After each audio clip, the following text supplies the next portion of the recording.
Good morning, sir. Can you see and hear us? I can, yes, Thank you. May I call Mr. Marsh, please? of course, yeah. I do solemnly, sincerely and truly declare and affirm that the evidence I shall give shall be the truth, the whole truth, and nothing but the truth. Good morning, Mr. Marsh. My name is Jason Beer, as you know, and I ask questions on behalf of the inquiry. Can you give us your full name, please? Anthony Nicholas Stewart Marsh. And thank you very much for coming to the inquiry today to assist us in our work, and also for providing a long and detailed witness statement to help the inquiry in its investigation. You should have in front of you a hard copy of that witness statement. It's in your name and dated the 27th of April 2023. If you turn to the last page of it, which is page 42, is that your signature? I've done that and it is my signature, yes. And are the contents of that witness statement true to the best of your knowledge and belief? They are. For the transcript, it needn't be displayed. The URN of that witness statement is WITN 06900100. I'm only going to ask you questions today about issues which arise in phase 4 of the inquiry, principally concerning policy, procedure, practice and doctrine of the Post Office in the investigation and prosecution of alleged offenders. Do you understand? Yes. In terms of your background, you, I think, joined the Post Office in 1981, is that right? That's correct. As a postman? Indeed. And was that effectively straight from school? More or less, yes. Yeah. You became a counter clerk in 1983. That's correct.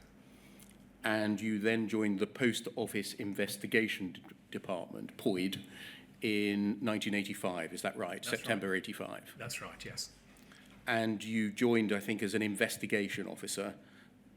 I did, yeah. And performed thereafter a range of operational roles over the next 14 years, rising to the rank of Head of Revenue Protection in what was then called the Post Office Security and Investigation Service, is that right? That's correct, yeah. In September 1999, you became Head of Security. I became Head of Security for what was at the time known as Post Office Network, yes. A position you remained in until December 2006. That's correct. And it's that period of time, 7 years or so, as Head of Security that the inquiry is principally interested in, and you'll understand why. It's because it spans the introduction of the Horizon system. Indeed. 99 to 2006, and it encompasses the period of time when the first prosecutions based on the Horizon system took place. As I understand it, yes.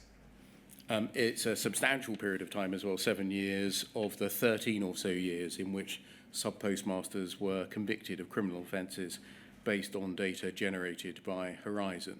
Before we get to that, can we just roll back?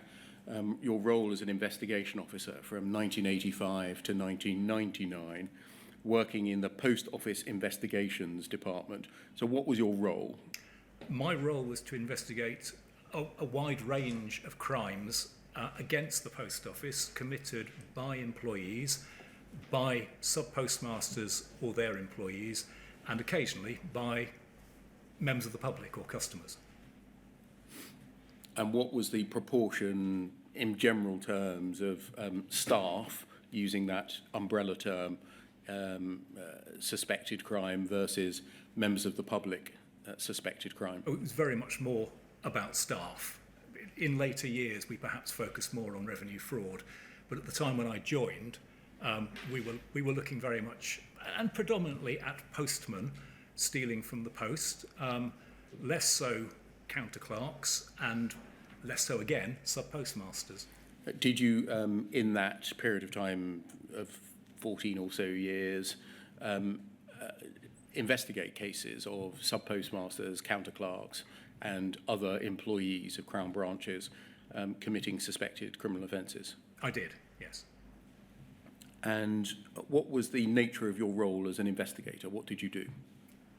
Literally, I investigated, so from the point in time at which the suspicion was raised by either circumstance or by line management or possibly even by the receipt of information that a crime had been committed, that would be allocated to an appropriate investigator. And at the time we were geographically based, so I worked in North London for the majority of the time that I was an investigation officer, and I would undertake an investigation in much the same way as a police officer in the CID would. I would follow leads, I would look at evidence, paper evidence in those days usually, I would interview people, take statements, and the aim was to obtain all possible evidence, so that is to say, evidence that supported an allegation that I was pursuing, but at the same time, evidence that might in some way undermine that allegation, and all evidence that might mitigate the circumstances that I discovered. Were you part of a team? I was, yeah. And how many were in the team, roughly? Well, overall in the POID at that time, there were about 100 investigation officers. We were split into regions, and I think off the top of my head, that was 9 regions, so there would be something of the order of 11 or 12 investigation officers with a senior investigation officer at the head. And was that the manager of the regional team? Yes, the regional manager, indeed, Yeah. as that person was known in those days as an SIO, Senior Investigation Officer. Did they have more senior investigatory responsibilities, or was their job mainly as a manager of people? They did have more senior investigatory responsibilities. So in a very sensitive case or a case involving more senior personnel, you'd normally get a senior investigation officer leading that. They were predominantly supervisory, and whilst they were leaders of the team, they were also the individuals who were expected to assure the quality of investigations that took place. And how was quality assurance undertaken by the SIOs? We had, every region had the term we used was mumper, and it's a very old term that meant beggar, and the reason we used that term was because the individual doing that job, and it was a job that everybody did on rotation, earned no travel or subsistence expenses. It's just a word that we use. But so they had a casework manager working for them. At regular intervals, cases would need to be sent into the casework manager. So you would update on the progress of an inquiry. You would update, you were required to update when you had interviewed a suspect, and you were required to get that update in within 2 weeks. And we used to aim to do so within a matter of days. And at that point, the quality of both investigation and interview would be assessed. And usually at that point, the case would then make its way for the first time to one of the post office's lawyers in the legal services team, who would assess progress to date, give advice on any further investigation that was required, and indeed if the investigation had been adequate and successful, would give advice on possible prosecution. Who would decide whether an individual was or was not to be prosecuted? So at all times, at all stages in my career, in all of the roles that I did, it would be a member of the business line management for the offender or the suspect who would make that decision. So if we just break that down, for a sub-postmaster, who would be that business manager? So for a sub-postmaster, it would be a person, they've had a lot of names over the years, but the term that I best recollect myself is the retail network or retail line manager. And that's the first line manager for a cluster of post offices, at one time a cluster which would include both Crown and sub-post offices. Later, I believe, retail network managers managed either sub or Crown offices.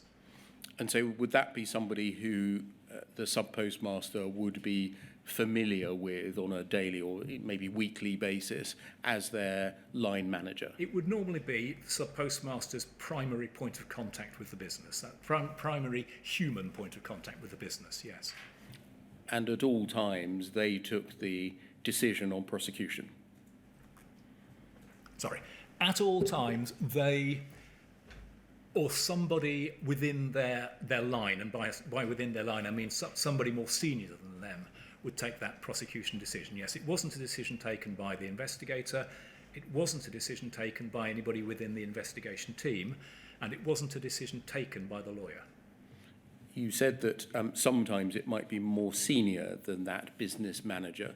In what circumstances might a more senior person than the business manager end up taking the prosecutorial decision? I can remember circumstances where the first line manager felt uncomfortable making that decision. It wasn't something that they signed up to do. And indeed, it was a very rare event. We didn't prosecute a vast number of people in each year. So many line managers would not, in a year or indeed occasionally, in their entire career, come across what was known in those days as an ID case.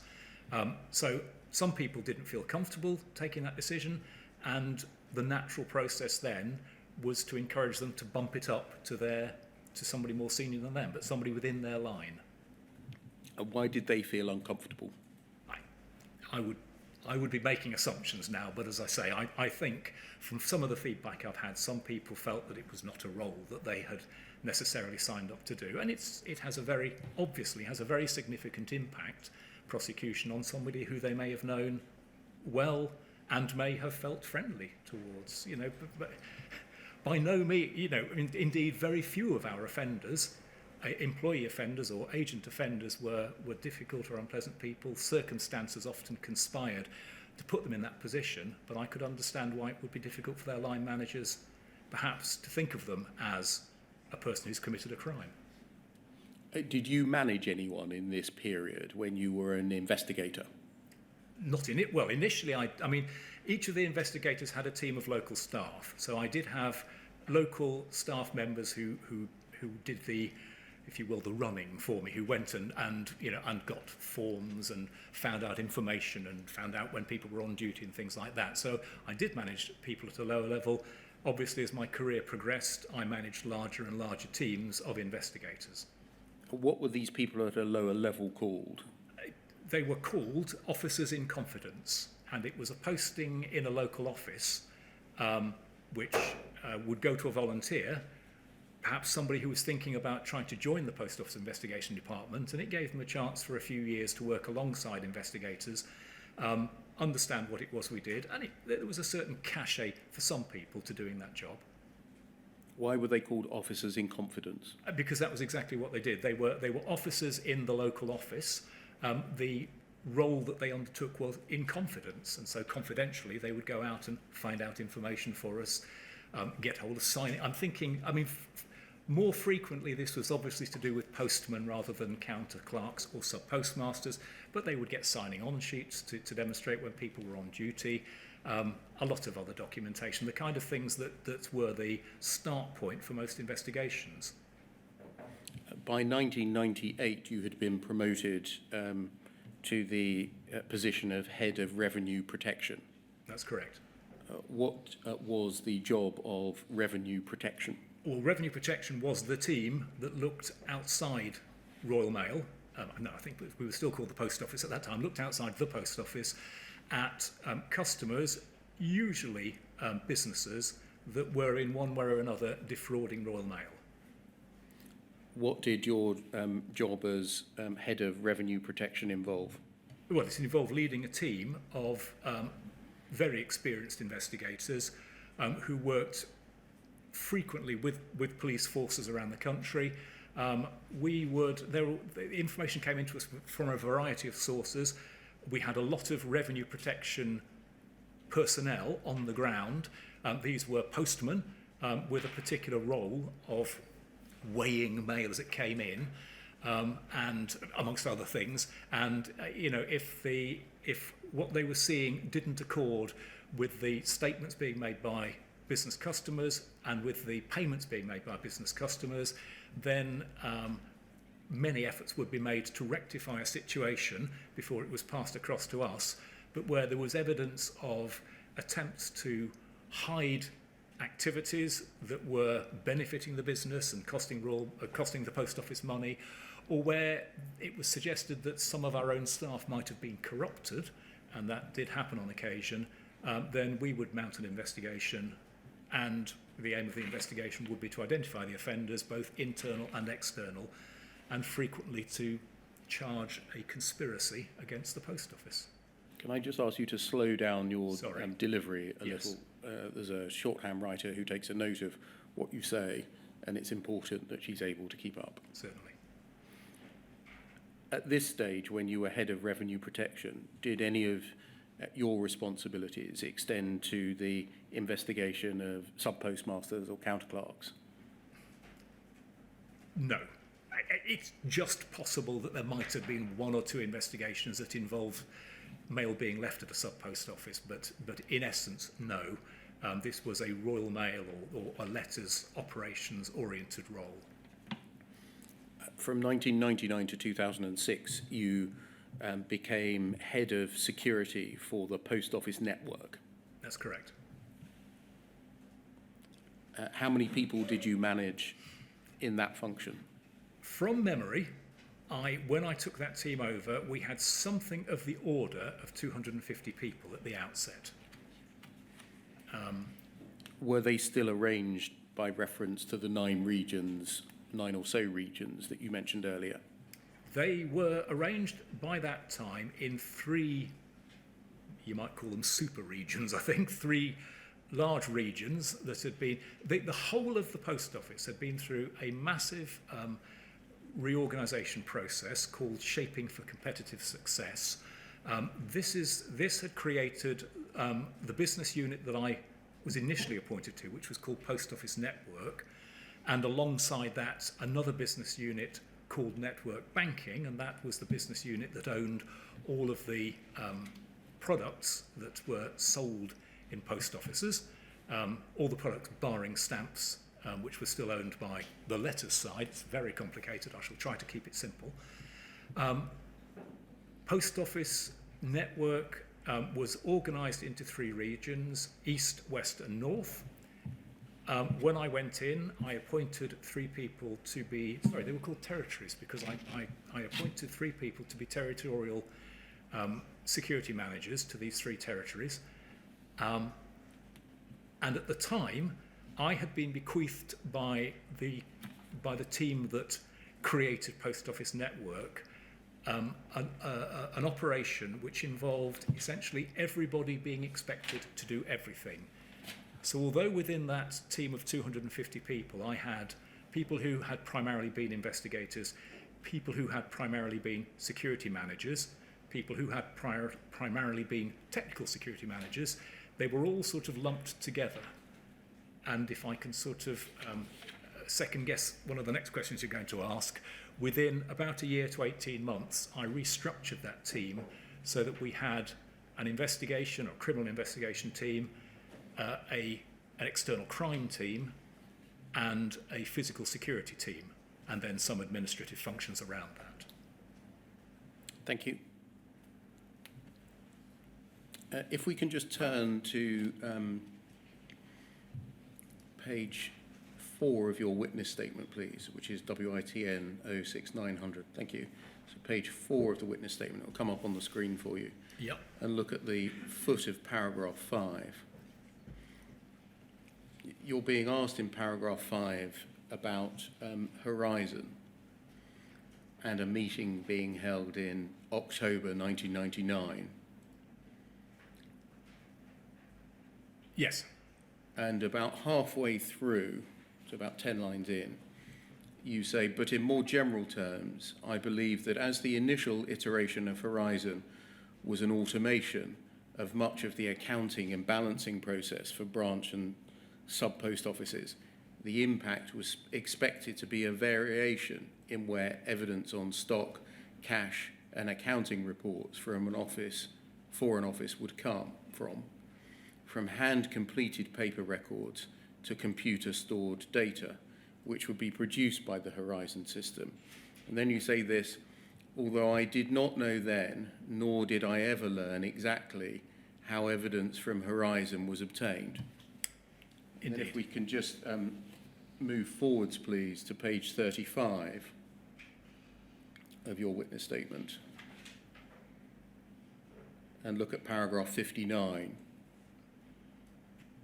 you say, I've been asked, quote, for the period of time you held relevant roles, please explain the process for requesting Horizon data from Fujitsu and how that process changed over time.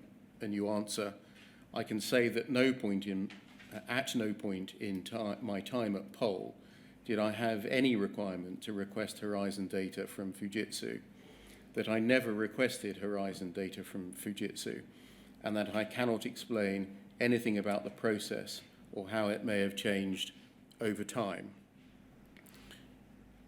Presumably in the period between 1999 and 2006, when you were head of security, you were aware of the introduction of the Horizon system. Absolutely.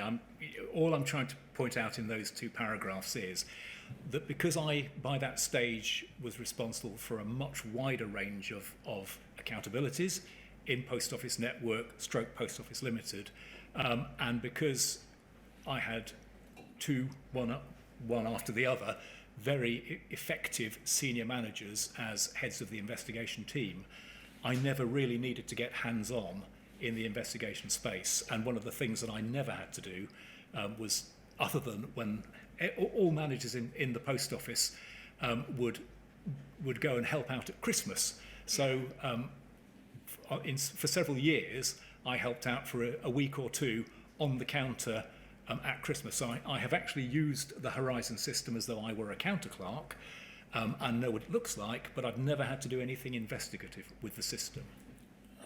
I'm not at the moment focusing on any investigation you yourself would have conducted, because I suspect you conducted no investigations. Indeed. When you were head of security for this 7-year period. My questions that follow are all focused on what, as head of security, you knew about the obtaining of evidence by members of your team from Horizon in order to progress investigations and found prosecutions. That can come down from the screen now. Would you agree that the use of the Horizon system was going to involve a very substantial change to the method of working for postmasters and counterclerks within branches?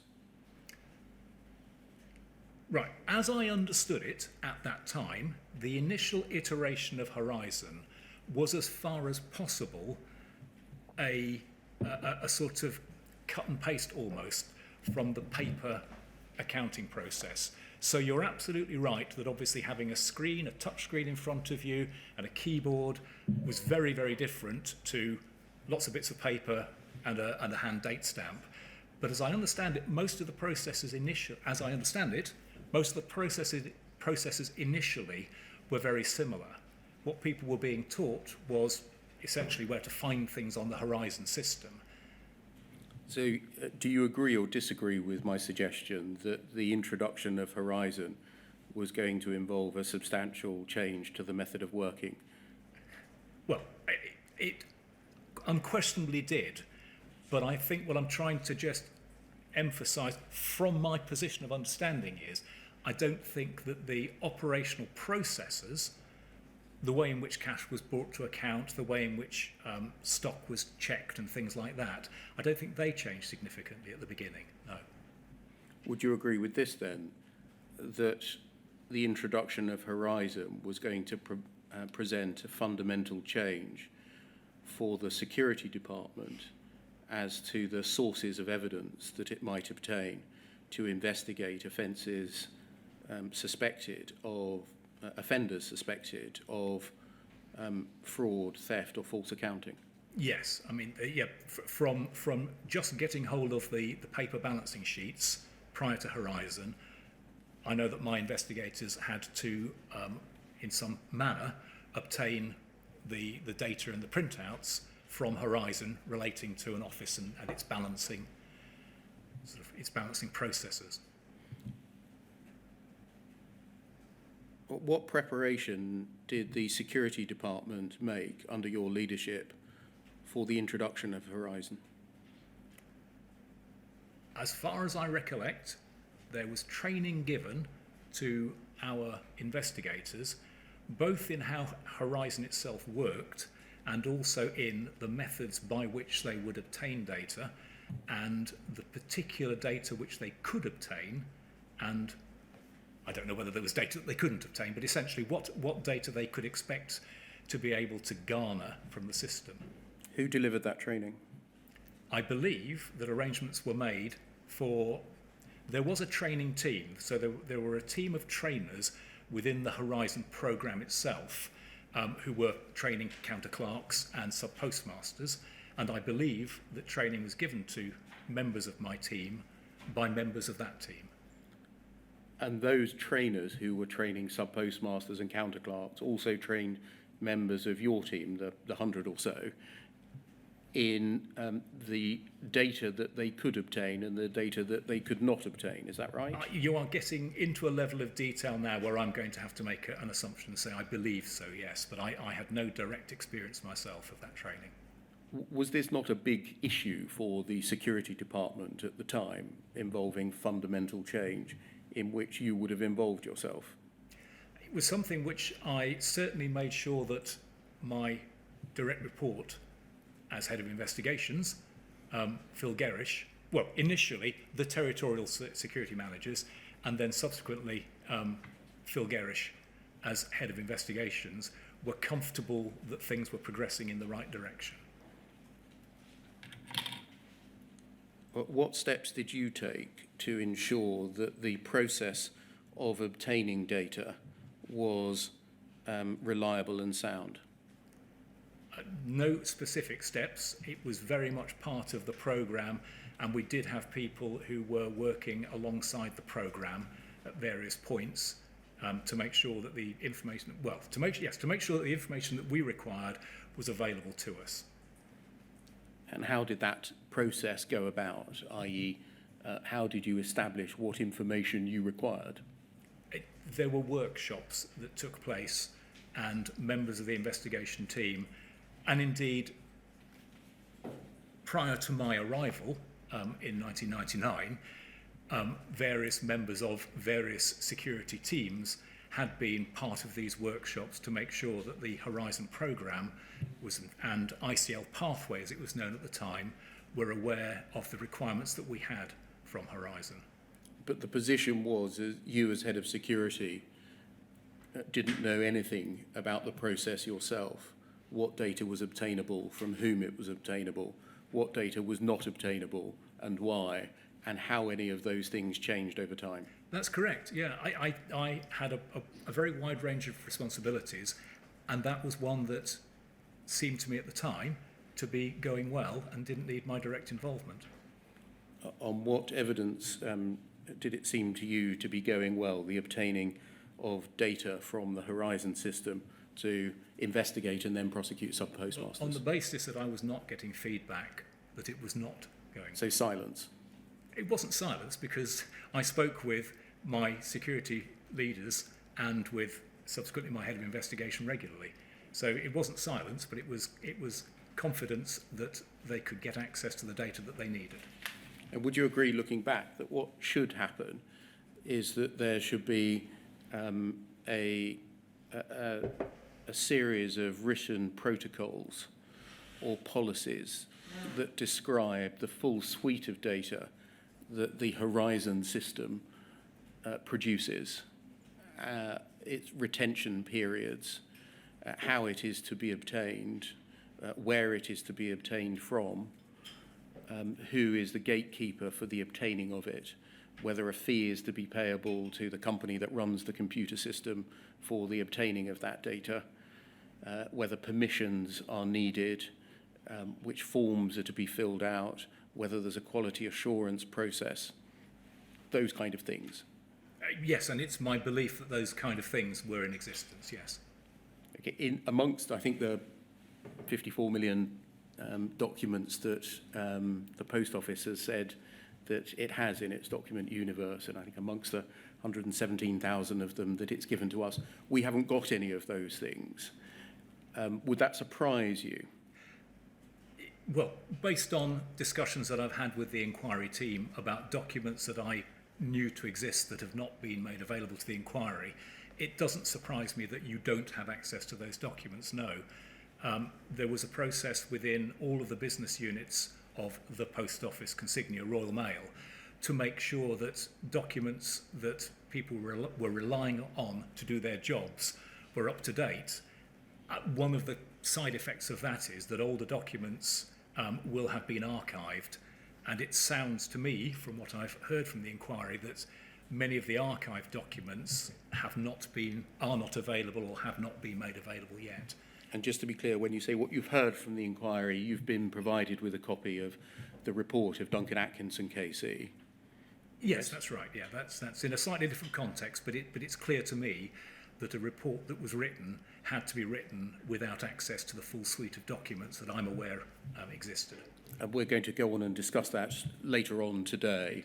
The policy documents that you say did exist that address the issues that Mr. Atkinson says are defects or failures in Pol's policies and processes. Yes. Going back to the Horizon data, can we look please at paragraph 60 of your witness statement, which is on page 36.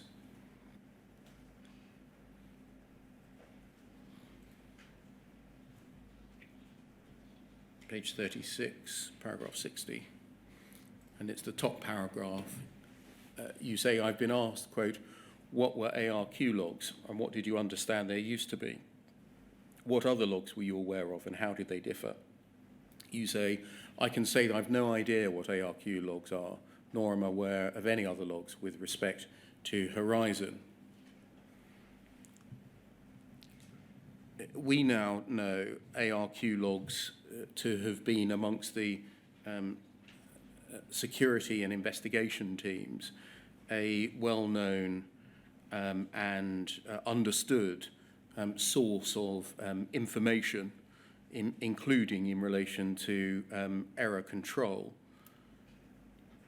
How is it that in your role as head of security, you didn't know about a key source, or at least a potentially key source, of evidence that could aid an investigation? Because I was not working at that level of detail. So I had presumed that might well be what they were, but I didn't want to make that presumption in a statement, which I have to say is true to the best of my knowledge. I have never worked with ARQ logs. As I say, I've never worked in any investigative context with Horizon, and so I didn't have any need to know exactly what documentation it was that my investigators relied upon. That can come down, thank you. You've said that others amongst the 100 had the responsibility for attending training and workshops that mirrored the needs of the introduction of the Horizon system. Who were the, underneath you, most senior managers within the investigation division that attended such workshops, had such training, and attended to the issues that I've mentioned? Well, my first head of investigation was Philip Gerrish.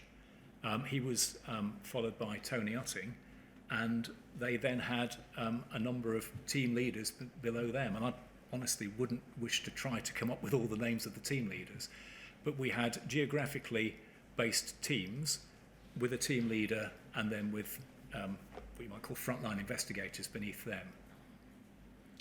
Amongst those, the team leaders, or those above them, Mr. Gerrish and his successor, who had responsibility for engaging with those on the Horizon program and potentially Fujitsu over this fundamental change of a source of evidence for investigation that Horizon heralded? I couldn't give you a name other than Phil Gerrish and then Tony Utting. Can you remember the periods of time for which they held that role underneath yours? Well, Phil was appointed by me initially to the Eastern, I think it's a territorial, and actually it is Regional Security Manager role in 1999, and was always, as it were, my lead on investigations. And then somewhere between 2000 and 2001, when I restructured the team, he became the head of investigations, or the National Crime and Investigations Manager. And I believe he left around about 2003 or 2004 to take up a role in Royal Mail Group Security as Director of Investigations, at which point Tony Utting was appointed. And Tony, up to that point, had been Phil Gerrish's deputy. Were you aware of provisions within the contract between Post Office and Fujitsu that regulated the circumstances in which and the nature and extent of which data produced by the Horizon system had to be provided by Fujitsu to the Post Office? Yeah, latterly, or at least I couldn't say when I became aware, but at a certain point in time I became aware that there was a cap on the amount of data in a year that my team could call for. And I recollect having a discussion with my then boss, the operations director, and just making it clear that and the cap was not absolute, from that point beyond the cap we would have to pay for any data that we required, and just making it clear that if we required data, we would have to find the money to pay for it, because we could not operate effectively without access to that data. Is that the only provision of which you became aware in this 7-year period, the cap issue and the money issue, rather than obligations in the contract placed on Fujitsu as to the nature of the data that it had to produce and its suitability for use in court? Well, I think that was always a principle, that the data that they produced had to be suitable for production in court. There's no question about that whatsoever. What developed policies existed to ensure that Fujitsu did produce data that was, using the neutral word that I picked, suitable for use in court? All of this was part of the program management of ICL Pathway and then Fujitsu by the Horizon program within Post Office Limited. But you were the head of security at the very time that this was happening. Did you not have a key role to perform?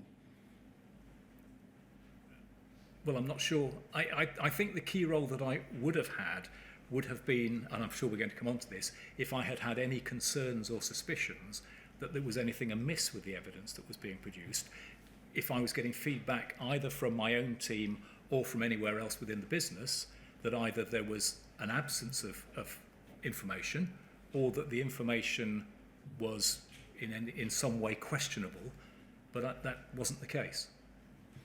Doesn't that put the issue entirely round the wrong way, Mr. Marsh? That a fundamental change in the way sub-postmasters conduct their business, and therefore the data that's available to hold them to account is going to occur. It's a change in a generation, is how it was pitched. Okay, yeah.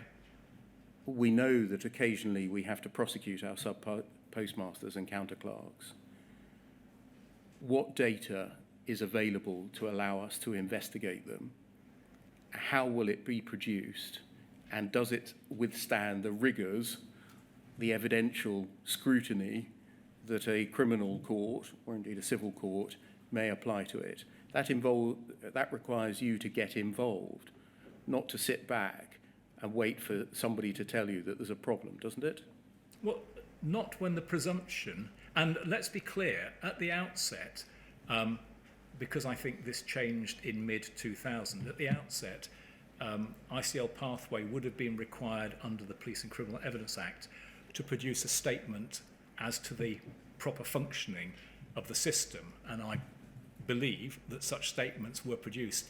And indeed, and again, one of the questions I asked was whether case papers could be provided in some cases that have been raised with me, but I understand that they haven't been made available to the inquiry, so I can't check this. But I believe that similar statements were produced by ICL Pathway and Fujitsu employees after the PACE requirements were rescinded as to the proper operation of the system. So that was a source of assurance that the system was working well, and that the information that was being provided by it was, as you said, suitable for presentation in court. Could I understand the effect of what you've just said there? Are you saying that because before the repeal of Section 69 of PACE, Fujitsu employees signed a statement saying, as you put it, that the computer is functioning properly, and they continued to do so after the repeal of Section 69 of PACE? That was your assurance? At no point in time was it raised with me, within my team or elsewhere, that there was any issue with the continuation of presentation of data from Horizon. So and is the had answer, there been, I would have taken suitable action. but wouldn't you want, as an investigator, to find out what data does Horizon produce? Where is it stored? How are they signing these statements off, saying that the system is working well and satisfactorily and the data that's produced is reliable? Let me be clear, from a personal perspective, one of the parts of my job over the years that I had most enjoyed and gained most satisfaction from was investigation. When I came into Post Office Network and then Post Office Limited, I had the responsibility for the safety and security, safety from crime and security, of 65 or 70,000 employees, the majority of them in frontline customer-facing or public-facing roles, the protection of phenomenal amounts of cash. All I'm trying to say is I had a great deal, there was a lot going on in the security space that was not going well and that needed my attention. And as far as I was aware, the investigation team, the management of the investigation team, and the access that they had to data was one of the things that was going relatively well. And so I would have loved, I'm sure, to have spent more time from a purely personal interest perspective looking at it, but I had a lot of other things that I had to keep on top of. What was more important than the prosecution of sub-postmasters? Nothing is more important than ensuring that where a prosecution takes place, this is done fairly and objectively, and that it is not, well, that it is just that, fair and objective and just. So let me say absolutely, at this point, I have always believed that, but at the times that we're talking about, I had nothing to make me think that these investigations were not taking place properly, suitably, and fairly and justly. Did you have any training in the use and operation of Horizon? Not at the time, not in the early days, no. So when I said I worked on the counter as a senior manager, helping out at Christmas, one of these sort of, go back to the shop floor things, that was in the latter years. So that was sort of 2003, 2004 and later. In the early days, there wasn't, the vast majority of officers were still operating on paper balancing. Obviously, the rollout of Horizon, I don't know exactly how long that took, but it certainly took several years. And so for the majority of time, up to the completion of the rollout, the majority of officers were not yet Horizon officers. Sorry, are you saying for the majority of years up until 2000? Statistically, that doesn't work, does it? Between the point when Horizon started rolling out in, I think, 2000, and a point in time beyond that, I don't know, the inquiry might. I suspect it was around about 2003 or 2004. We went from a very small minority of officers having Horizon to ultimately all the officers having Horizon. But for quite a period of time, the majority of officers were not Horizon officers. Are you giving that as a reason why it wasn't necessary for you to have any training in the use and operation of Horizon and find out anything about the data that it produced and its suitability for use in criminal proceedings? No, not specifically. What I'm trying to indicate is it wasn't a sort of big bang. It was something going on gradually in the background, overseen by a very large, a lot of senior managers in Post Office Limited had a stake in Horizon working well. Obviously, all of the network team, all the product team. I had a similar stake in it, and the individual running the programme was part of the operations directorate team that I was part of for several years. So the feedback that the operations team got from a gentleman called Dave Smith, not the Dave Smith who was the CEO, but Dave IT Smith, it was always positive. Always gave us to understand that the rollout was going well, and certainly at no point in the time that I was at Post Office Limited did I hear any concerns about the quality of data within the system or the quality of data produced by the system. And that's from within my own team or elsewhere within the business. There was a very positive feeling, if you will, that was promulgated throughout the business. Were you not made aware of acceptance issues, i.e. whether Horizon was performing as expected in accordance with the requirements of the contract during the development of Horizon? I don't remember that, no. Were you not made aware of a series of significant acceptance issues during the rollout of Horizon? No. Were you not made aware that the rollout had to be paused because of such serious issues? Not specifically, no. I mean, these may well have been things that came up, but all I can say is, had anything been raised that would have caused me concern about the quality of the evidence that we were obtaining and relying upon, I can absolutely state that I would have become involved and that I would have taken steps to ensure that there was no risk whatsoever of us providing evidence or providing data as evidence that did not meet proper standards of evidential admissibility. So what's, in your assessment, looking back here, generally gone wrong? We now know that under your watch, on your watch, a number of people were wrongfully convicted, many of whom were sent to prison on the basis of data that either was or may have been unreliable, and the unreliability of which wasn't disclosed to criminal courts. How's that come about? Could I ask one question first? Because again, it's a question I've asked and haven't had an answer to, and it doesn't change the nature of the issue, but I don't know how many of the prosecutions that have been properly quashed actually resulted from investigations in the time that I was... It's in double figures. Pardon? It's in double figures. It's in double figures, right. That's it's only the fact that I have not been able to get that information up to now.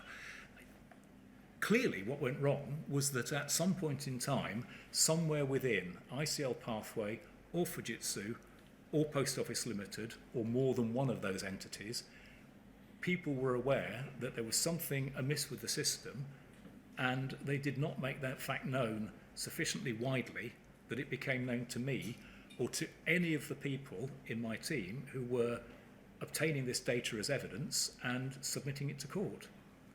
I do not believe that anybody working within my team in the period 1999 to 2006 knowingly submitted evidence that was unsustainable or questionable or where there was any suspicion that it was not accurate knowingly to court. Why do you make that confident assertion? Just because Because they were good people. They were. Is that what it amounts to? But more to the point, I think the approach that we had to everything was one of problem solution. So if this had come up at that stage, at any stage, but what I would consider to be an early stage, what we would have wanted to do is to get into the problem, understand it, and see whether there was something we could do to remedy it, to remediate the situation. To whom did you report as head of security? So initially, when I joined Post Office Network, I was reporting to Alan Barry, who was the operations director. When Alan left, I reported, and the business was substantially, the shape of the business was substantially changed. I reported to David Miller, who was the Chief Operating Officer. After that, I reported, there was another restructure within Dave's team, and I reported to a gentleman called Byron Roberts, We had just taken over responsibility for cash handling for the cash in transit network, and Byron was the managing director of that, and that was the area where we felt security needed the most focus at that point. And then relatively briefly before I left, I reported to a chap called Rick Francis, who was, I believe, another operations director. And so you reported always to a board director? So I reported always, not a board, but to an executive team member, that's right, yes. Did you attend board meetings? No, I certainly not regularly. I believe that I had attended 1 or 2 board meetings. I had a very large programme called ISIS, Improving Security in Sub-Officers, which was spending around about £30 million over a period of years, and I had to account for that on an annual basis. But that, from memory, was probably the only time I went to the board. Does it follow that you never reported to the board in your 7 years about the investigation of sub-postmasters and counter-clerks?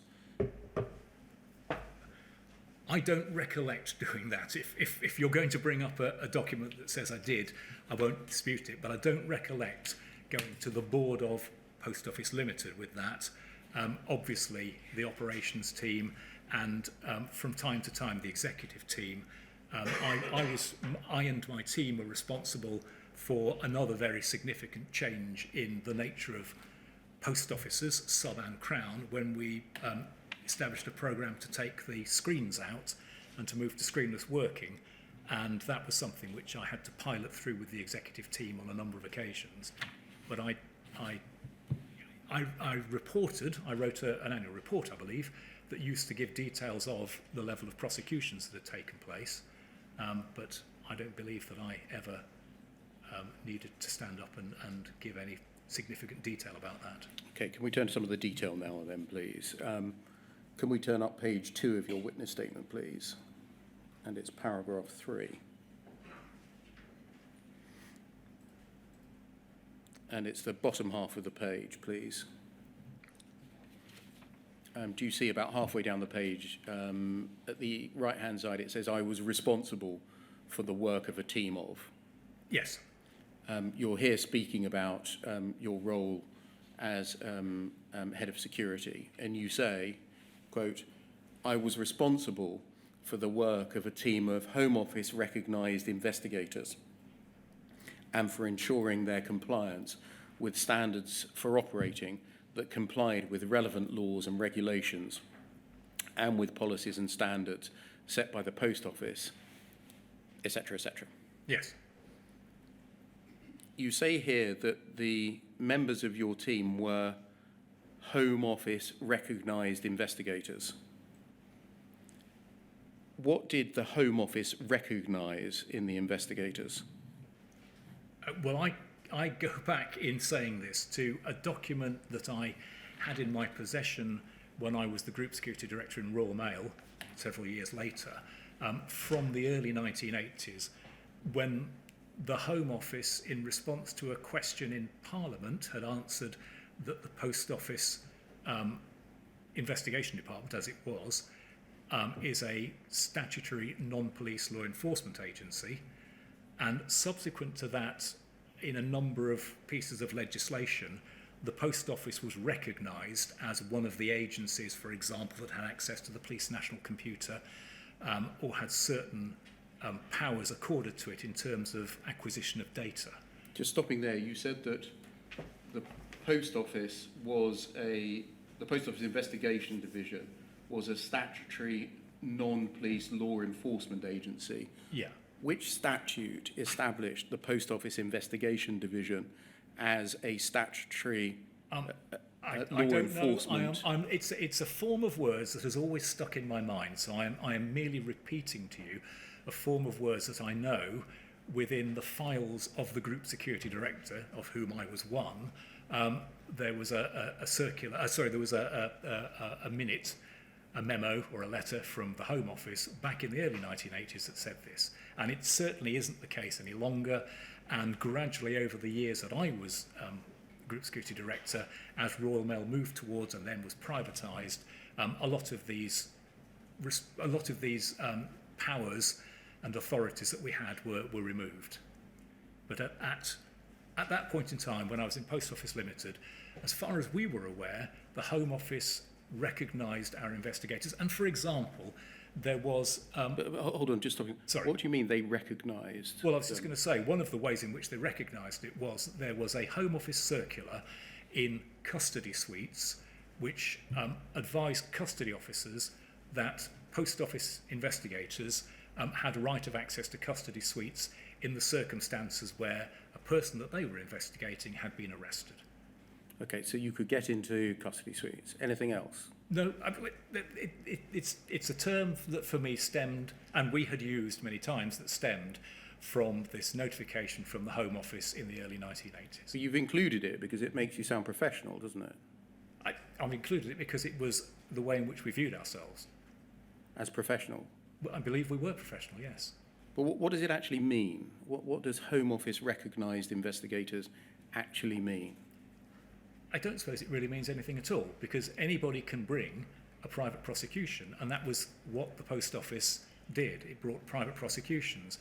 But as I say, because we had, amongst other things, two-way access to the Police National Computer, so we input data to the Police National Computer, and we were allowed to gather data from the Police National Computer, because as the Interception of Communications Act and other acts were brought in, the Regulation of Investigatory Powers Act, we were allowed to acquire certain communications data. Because we were controlled, we were essentially required to apply the principles of the Regulation of Investigatory Powers Act when conducting surveillance. So we accepted all of the requirements, the onerous requirements, if you will, of being professional investigators. We viewed ourselves in those terms. But we shouldn't read from this that the Home Office set a syllabus that was followed by examination, that was followed by a certificate, that there was a process of renewal or refresher recognition, that there were different levels of recognition, anything like that. No, and I wasn't trying to suggest that, no. Can we turn, please, to LCAS 300124?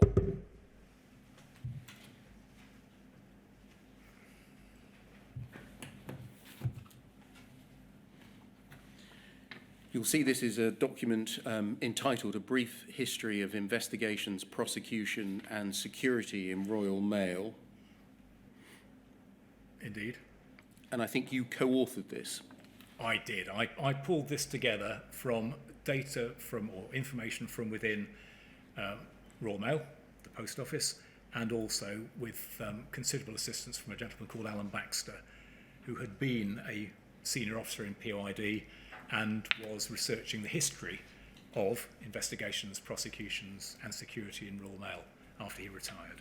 And this was produced actually as a second document in answer to a Freedom of Information Act request, which asked just that question. I had produced an earlier document in which Alan Baxter, who had read it on a website, had said there were some inaccuracies, and he had assisted me by giving me the information to produce this. And when was it produced? During the time, if you go to the bottom, there is a copyright certificate, and I think that probably gives the date, but it was during the time that I was the Group Security Director, so at some point between 2008 and 2017. Yeah, the copyright notice doesn't contain a date. Sorry, well in that case, it would be midway, I would have thought, between 2008 and 2017. Can we turn to page 5, please?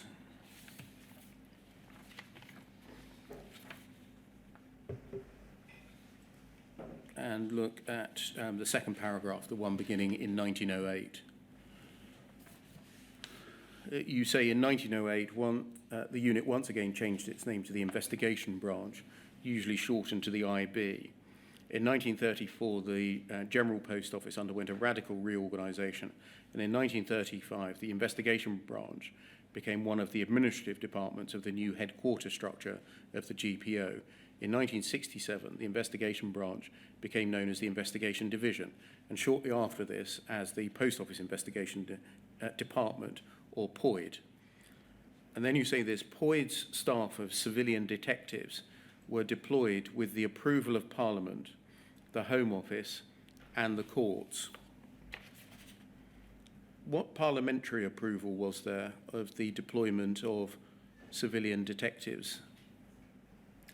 Well, as I say, the Home Office document that I mentioned to you earlier came about because somebody, a member of the government, had answered a question in the early 1980s, which was written into Hansard, that essentially described the Post Office Investigation Department or Division as a statutory non-police law enforcement agency.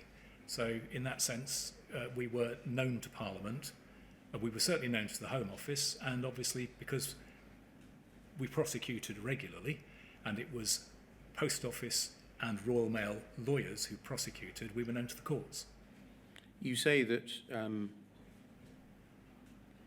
the staff of civilian detectives are deployed with the approval of the courts. Which court gave approval?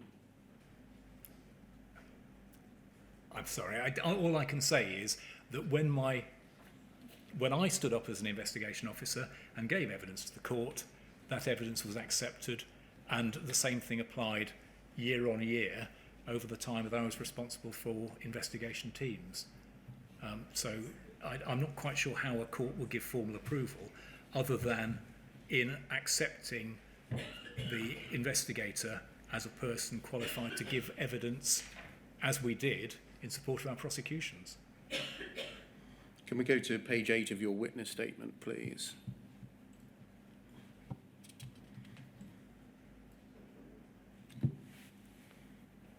And paragraph 13.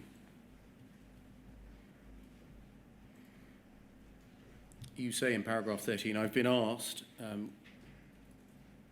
quote, please explain why Royal Mail Group Limited, before the separation of the Post Office and later Poll after the separation, had a practice of bringing private prosecutions against its agents or staff where they were suspected of financial crime rather than referring matters to the police and the CPS.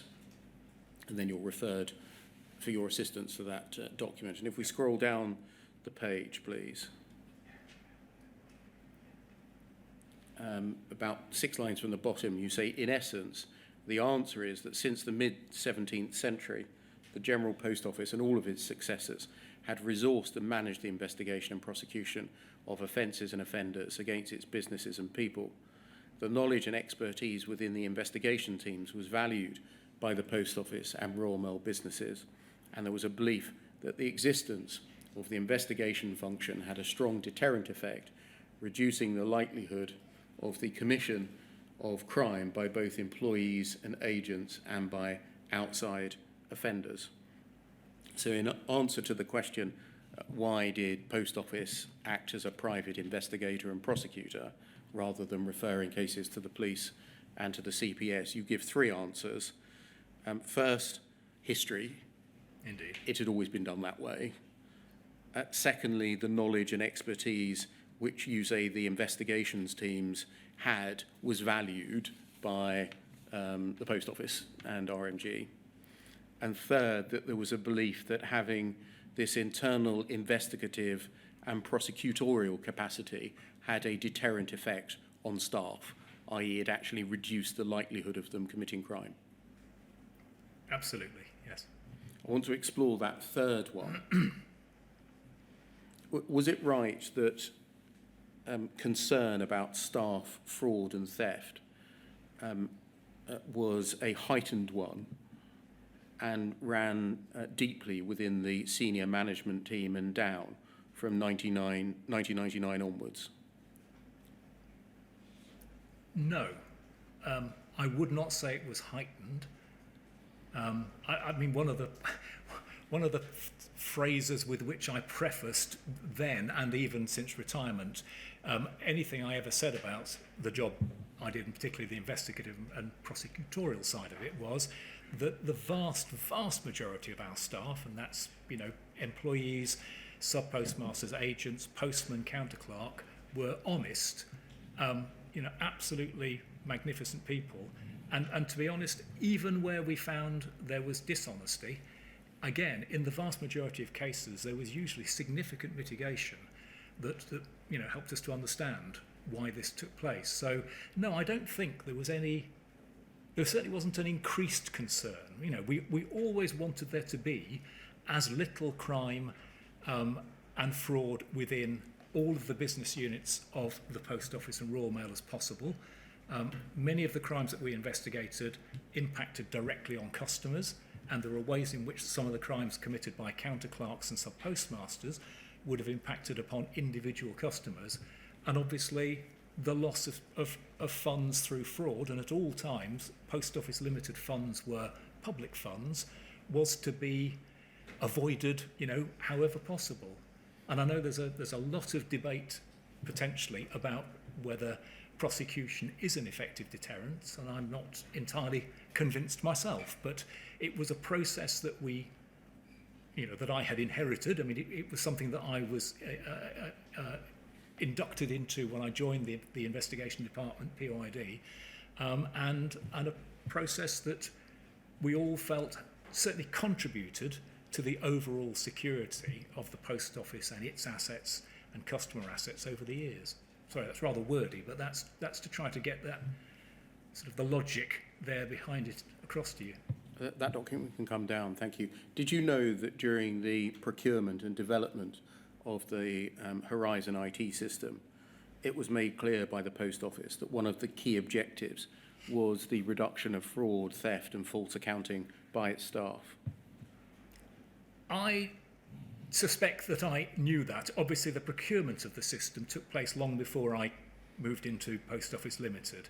I can remember having that discussion with people and pointing out that something that automated processes that essentially automated much the same processes that were being used on paper wasn't likely to make any significant changes to the fundamental level of criminality. It might, if it gave us access to more data, more information, it might have improved the speed with which investigators could respond. And I think, obviously, when I also became responsible for the audit team, it may have given access to more information for the auditors. Did you ever believe that in order to ensure the deterrent value of which you spoke in your witness statement, the security team had to act and had to be seen to be acting in a certain way in its dealings with sub-postmasters, namely by acting firmly, harshly and uncompromisingly in its dealings with them? No. In fact, I would say literally the opposite of that. I always found, and I always taught, I wasn't a trainer, but I always told people that the way that you deal with anybody, whatever their position, whatever their situation, whatever they are suspected of, if we're talking about suspects, is fairly and justly, and certainly not firmly or robustly. I don't think that ever helped anybody, and it's not a behaviour type that I would have wished to hear about or tolerated.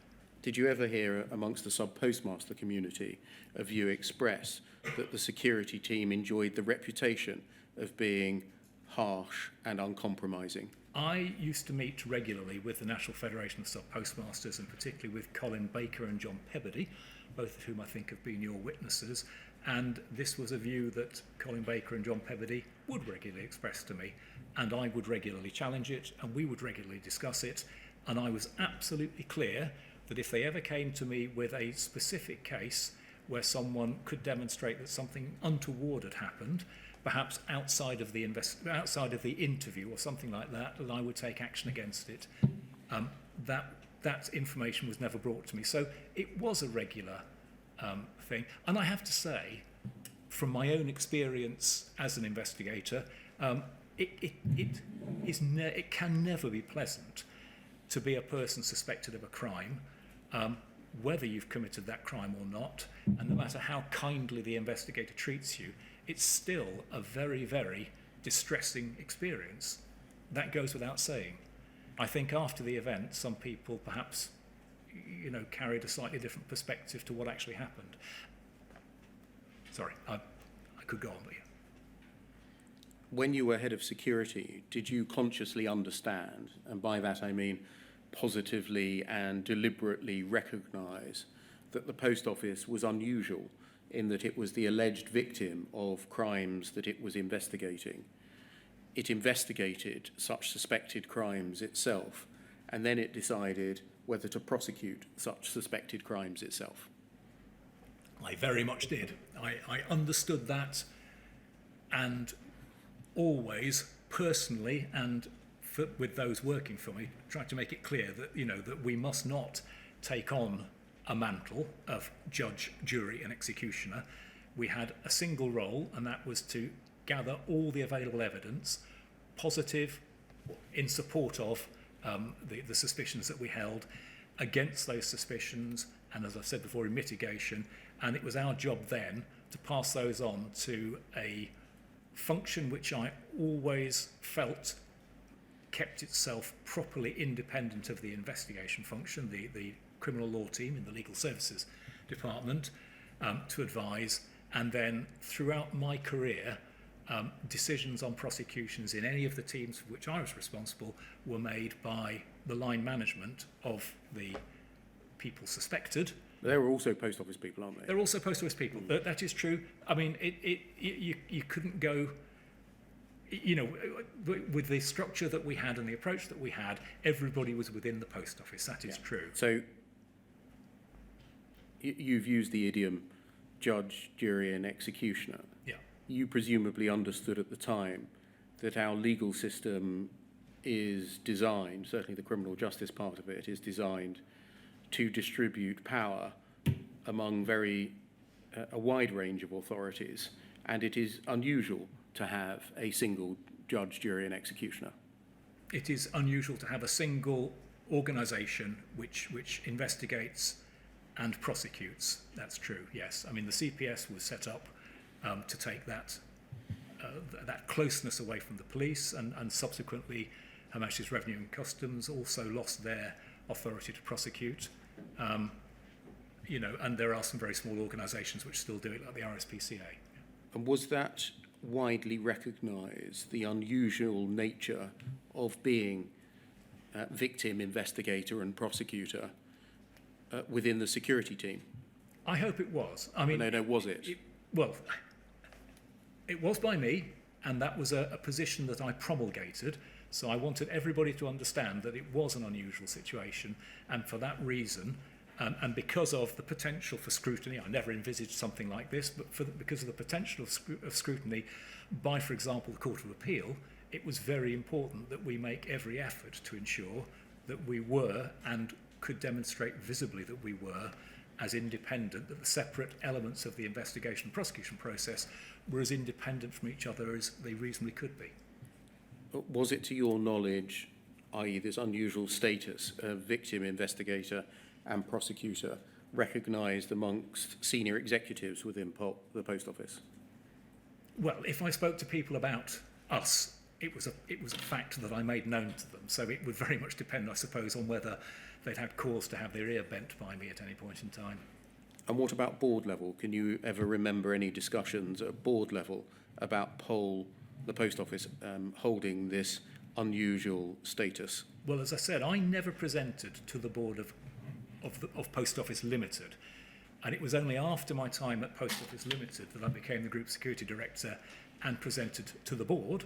But it was certainly a matter that I went through on the first occasion in 2008, probably 2009, that I presented my first group board report, that I ran through this sort of unique structure that we had, because there were some new non-exec directors who it was felt would benefit from that. But I'm talking about Royal Mail Group, and almost by that time separate from the Post Office. I'm going to ask you in general terms to start with, in a series of questions, what, if anything, was done by the Post Office in recognition of the risks that may arise on account of it being simultaneously victim, investigator and prosecutor? Firstly, to your knowledge, was that ever recognised, acknowledged in any written policy document of Post Office Limited? Of Post Office, I don't know. I honestly couldn't say.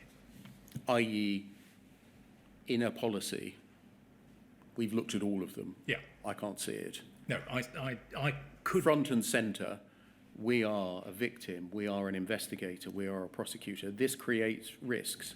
These are the risks that we need to be aware of, and therefore these are the steps that we are taking to guard against them or to mitigate them. Yeah. Was that ever done? As I say, I could always have articulated that fact. I don't recollect it being in a policy document that I generated, no. And why not?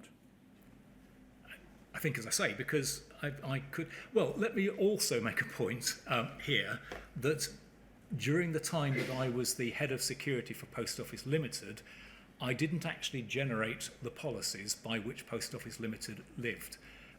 We were a business unit within Consignia and then Royal Mail, and I deferred to my predecessor as Group Security Director, Andrew Wilson, on all matters of policy, and to the policy team on matters of process and procedure. So at the time, between 1999 and 2006, that I was the head of security, all policy, process and procedure would come from the Royal Mail Group Security team with considerable input from my team. So it wasn't being done to us, it was being done with us. But all of these documents were generated centrally. As far as possible, we lived by the policies that applied to all investigators across the whole of the group. And where there were specifics, then usually within a policy document, it would make reference to specific circumstances that obtained for Post Office Limited. Are you saying by that answer it's somebody else's fault? No, I'm not saying it's somebody else's fault. All I'm saying is that you asked me whether a policy was produced within Post Office Limited. I'm just trying to explain I didn't generate policies within Post Office Limited myself, but I and my team certainly contributed to policies that were generated by the group, and therefore I am partly responsible for the absence of that statement within a policy produced for the whole group. Was this unusual position of victim, investigator and prosecutor ever brought into account in the formulation of the content of the Post Office's written policies between 1999 and 2006, to your knowledge? It was certainly in the mind of those who drafted those policies. It may not have been specifically referenced. Thank you, sir. That would be an appropriate moment, if it's convenient to you, to take a break for 15 minutes until just after, in fact, till 10 to, sir. Well, it is convenient, but there's something been playing in my mind that I think I'd like to articulate now, in case I forget to do it later on this morning or this afternoon. Mr. Marsh, Mr. Beer asked you about 30 minutes ago some questions about what turned out to be wrongful convictions in the period leading up to about 2006. And he said, and you gave the answers, and I don't want to pursue that with you. It's a kind of corollary of that. The inquiry is aware that in that same period, so we'll say 2000 at the earliest, 2006 at the latest, there were a small number of cases where people were acquitted, all right? Yes, sir. And what I wondered was, what steps or processes were there in place to judge why that had happened? Because from your point of view, and I don't mean your personal point of view, I mean the Post Office point of view, that was a case that had gone wrong, so to speak, where you might have wanted to learn lessons from it.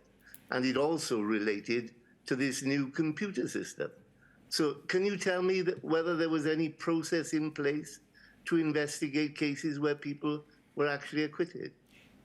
When I say investigated, to look at the reasons they had been acquitted, so far as you could tell from the trial process. Well, whenever there was an acquittal in a case that we felt was properly brought, then the solicitor in legal services with the barrister who had actually led the case for us in court would produce a report that would come back to the head of investigations, and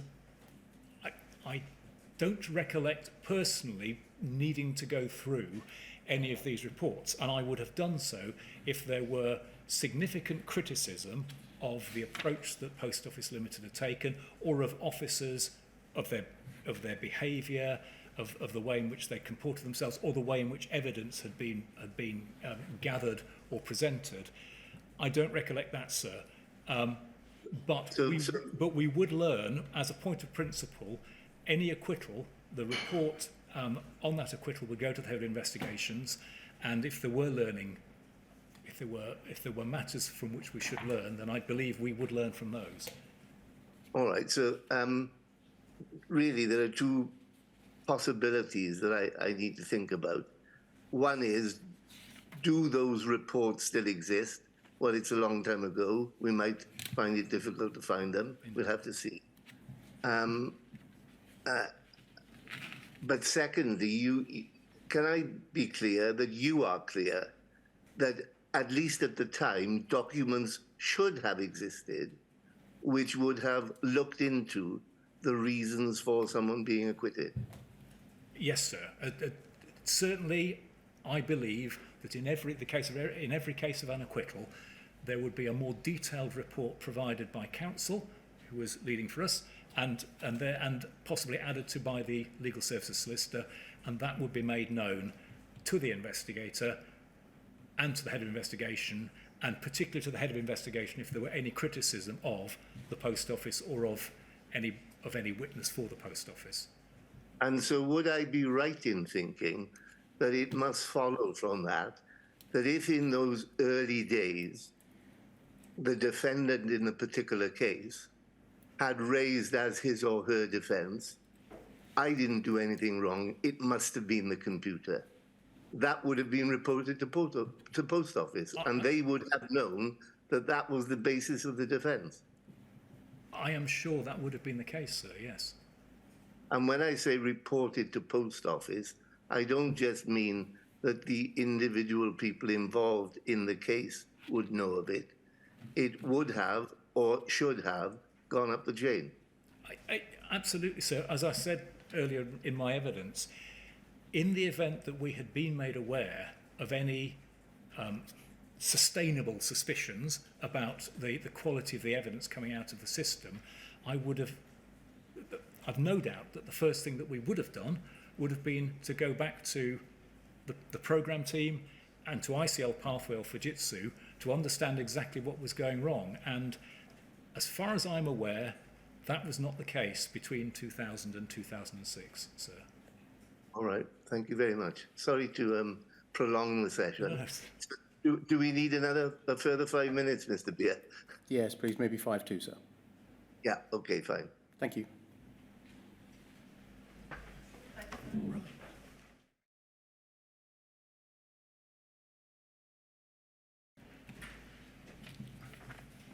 So, good morning, still just. Can you see and hear us? Yes, I can, thank you. Thank you very much, Mr. Marsh. Can we look, please, at poll 303-0659?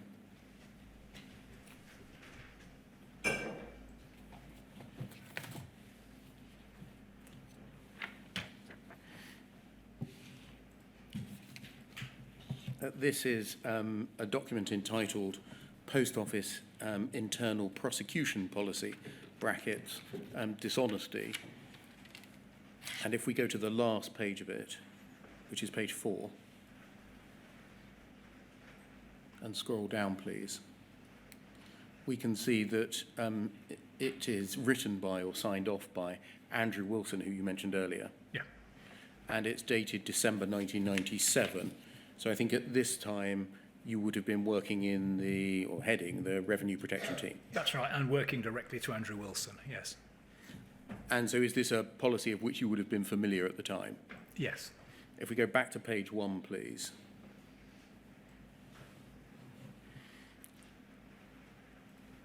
It says this paper proposes a rationale for a post office prosecution policy as it applies to its own employees and agents. It's been endorsed by the Group Security Committee, which includes security representatives from all businesses and the Legal Services Department. Can you help us? What was the Group Security Committee? It was the committee of all of the heads of security for the various businesses. So I wasn't on that committee at that time, but it would have had the head of security for Royal Mail, head of security for Post Office Counters POCL Limited, head of security for Parcel Force, one or two others on it. Was revenue protection represented on it separately? I don't recollect being on it. I think, sorry, when I said I worked directly to Andrew, I didn't. I worked actually directly to the operations, head of operations in the group security team. So I was one below that committee at that time. Within Royal Mail, it continues, Directors' Personnel Network has also endorsed it, and it is now submitted to become Post Office policy. Yep. What does that mean, Directors' Personnel Network? Well, there were directors of personnel for various parts of Royal Mail, for territories, which is what Royal Mail had, for regions, and which is what Post Office Counters Limited had, for Parcel Force, and they had a network where they all met. And moving to paragraph 2, current policy. There is no single statement of current policy. Just stopping there, does that accord with your recollection that this would have been the first time that a Post Office prosecution policy for its own staff had been reduced to writing? Reduced to a single set of pages, as it were, yes, I imagine so. It continues, but it can be summed up as normally to prosecute all breaches of the criminal law by employees which affect the Post Office and which involve dishonesty. The way that's written involves a presumption, doesn't it, that a criminal offence actually has been committed and has been committed by the employee concerned. It doesn't speak in terms of an alleged offender or a suspect or... No, it doesn't, you're right. Is it right that at that time, end of 1997, I'll ask it in a different way, what was the stimulus for a policy, given that the Post Office had been prosecuting for hundreds of years? Essentially, I think we were trying to become more structured and organised in everything that we did. So across the whole of what was then the Post Office, we were trying to understand what happened, why things happened, whether they should continue to happen and what the policy should be. And I've mentioned in one of my notes feeding back to the inquiry that within the Post Office, Royal Mail, Consigna, etc., we were developing a structure of documents, a hierarchy of documents that ran policy, process, procedure, where policy was a relatively short document that would articulate an overarching aim or objective. The process was essentially, on a business-wide basis, how things would happen, and the procedure were the sorts of things that would happen at the, on the front line. So how postmen would work, how counterclerks would work, and indeed how investigators would work. And this is a part of that massive shift within the business to become more business-like, less like a government department and more like a business, and understanding all the things we did, and in so doing probably ask the question, should we do so? So I think the security Group Security Committee would have asked, is this the right thing to do and should we continue to do so? And undoubtedly more, well, with more remove and objectivity, the Directors' Personnel Network would have asked the same question. It continues, there are exceptions to this presumption of prosecution for one, minor instances of willful delay, a small number of items for less than 24 hours, relatively minor out-of-character actions by long-serving employees of good reputation committed during periods of intense personal stress, relatively minor cases which would expose the Post Office to embarrassing public criticism, and fourthly, cases where the Legal Services Department advised that prosecution is unlikely to succeed. Did that reflect, to your mind, the prosecution policy that existed in 1997? Well, I mean, it did, but obviously, I'm not sure if the Code for Crown Prosecutors, yes, the Code for Crown Prosecutors was in place then. Very much so. Yeah, exactly. So, I mean, point 4 really could have been worded much more simply, as to say that the Legal Services Department, as public prosecutors, have a responsibility to apply the code and the full test, and that will help to decide whether a prosecution should proceed or not. So, but yes, I mean that essentially that's the policy as I would understand it at the time. And then it continues, Legal Services Department provide advice in each case as to whether or not a prosecution is merited, taking account of the factors set out above. Does that reflect the fact that, to your knowledge, it was the function of the Legal Services Department to advise on what might be described as public interest factors, because that's what 1, 2 and 3 are, in very broad terms, as well as providing advice on evidential prospects of success? Well, I think, yeah, but to be absolutely clear, it was absolutely the duty of legal services to provide advice on the appropriateness of, of the likelihood of the prosecution succeeding, and to give their advice on public interest. And if their advice is that it would not be in the public interest, I would have been extremely surprised if anybody would have attempted to continue and to proceed to prosecution. But the line manager who made the ultimate decision was a second backstop, if you will, on the public interest and business interest issue. So, it was legal services with another person who was as remote from and objective as it is possible to be within a single organisation to make that decision. Continuing to paragraph 3, scrolling down, the case for prosecution, and this, so we know what it is, appears to be a discussion as to the reasons why the Post Office should retain its prosecutorial function. Yeah. The Post Office's prosecution policy appears to have evolved over a considerable period of time with little formal evaluation or review. Given there's no formal rationale, the principles underlying prosecution have been identified as follows. 1, to act as a deterrent. 2, to serve the public interest. Neither of these can be accurately evaluated, although they cannot be disregarded in a review of this nature. There can be no doubt that a prosecution can be a deterrent, but only if potential offenders believe that they will be caught. Equally, in some instances, loss of a job might be seen as a greater deterrent than prosecution, particularly if prosecution is not thought likely to lead to particularly serious consequences, e.g. bound over or community service. Ultimately, individual mindsets and circumstances are the key to prosecution having a deterrent effect. Over the page. Bless you. In the area of prosecution, serving the public interest is an even more nebulous notion.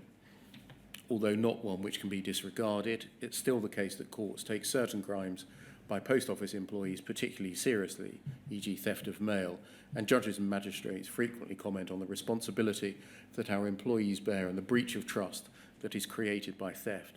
Although there's no formal definition of the public interest, it seems reasonable to assume that it requires the prosecution of dishonest individuals of a criminal disposition. The author then continues to discuss the case against prosecution. The case against prosecution is easier to quantify than the case for, although this doesn't necessarily make it more valid. The negative side of prosecution can be summarised as follows. Costs, adverse publicity, and adverse IR. Does that mean industrial relations? It does. Consequences.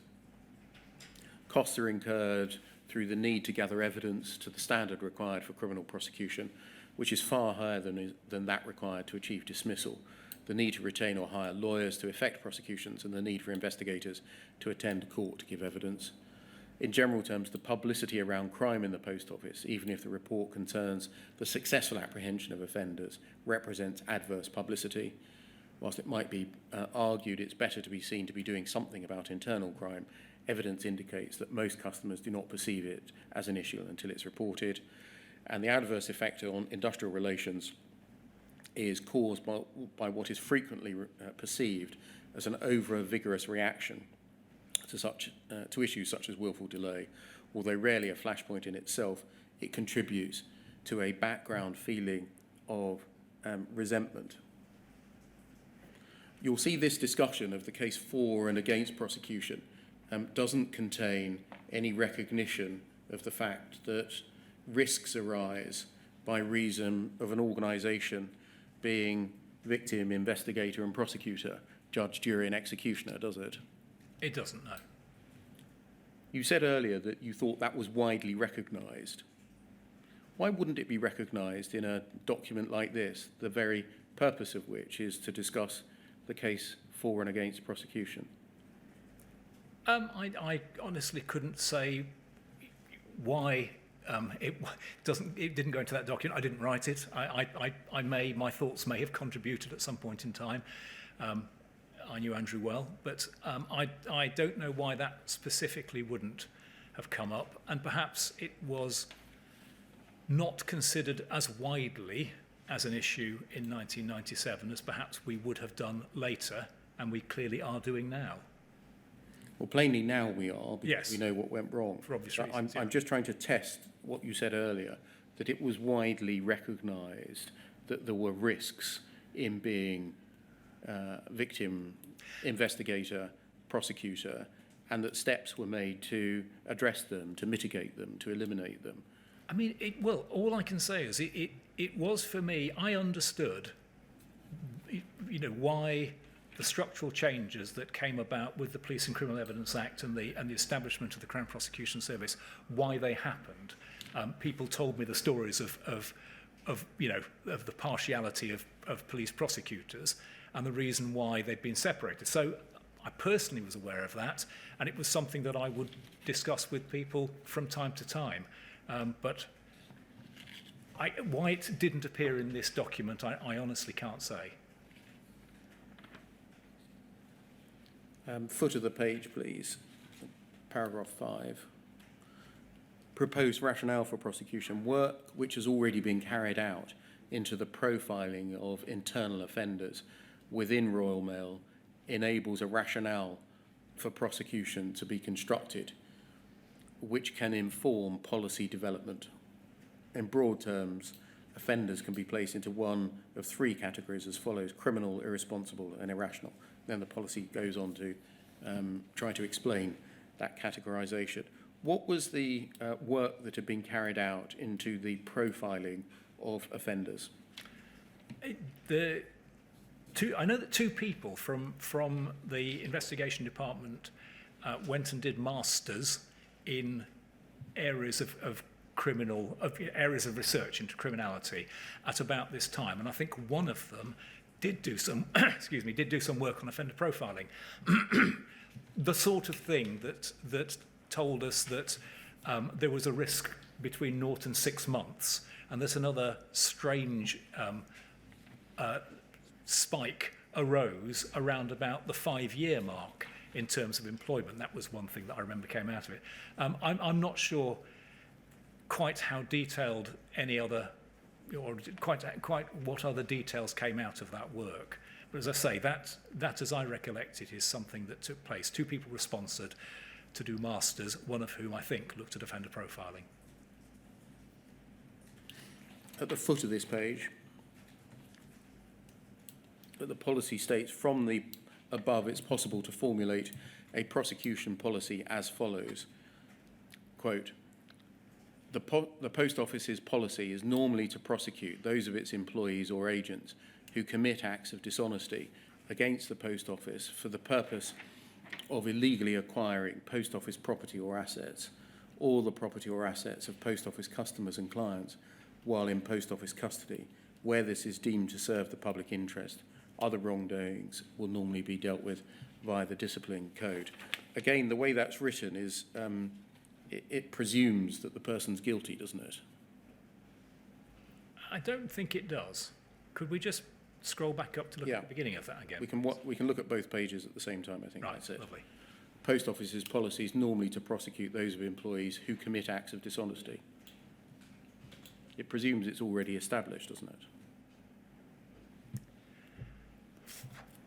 I think the point about prosecution is that we are, we would, the person writing this document, and I would certainly know, that we are alleging that a person has committed a dishonest act, and we are taking that person before a court, a magistrates or a Crown Court, who will ultimately decide that for us. So it honestly does not. If the wording is clumsy, then the wording is clumsy.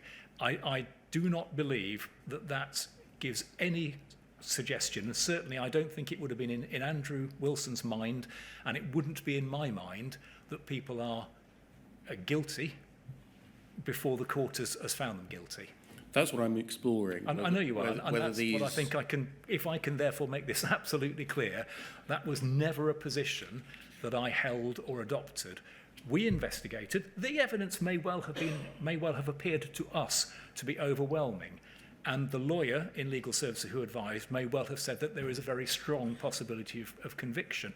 All of these things would go to make us feel that the person is quite likely to have committed the acts with which we're charging them.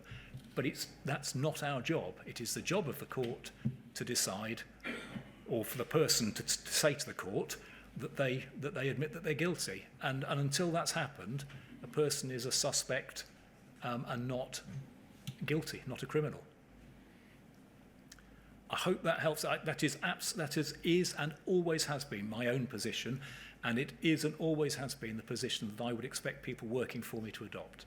And I'm exploring whether that's reflected in any single document. I appreciate that, yeah. Or whether, alternatively, the documents display a different mindset, namely a presumption of guilt.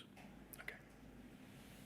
Can we look, please, at paragraph 6 on the 4th page?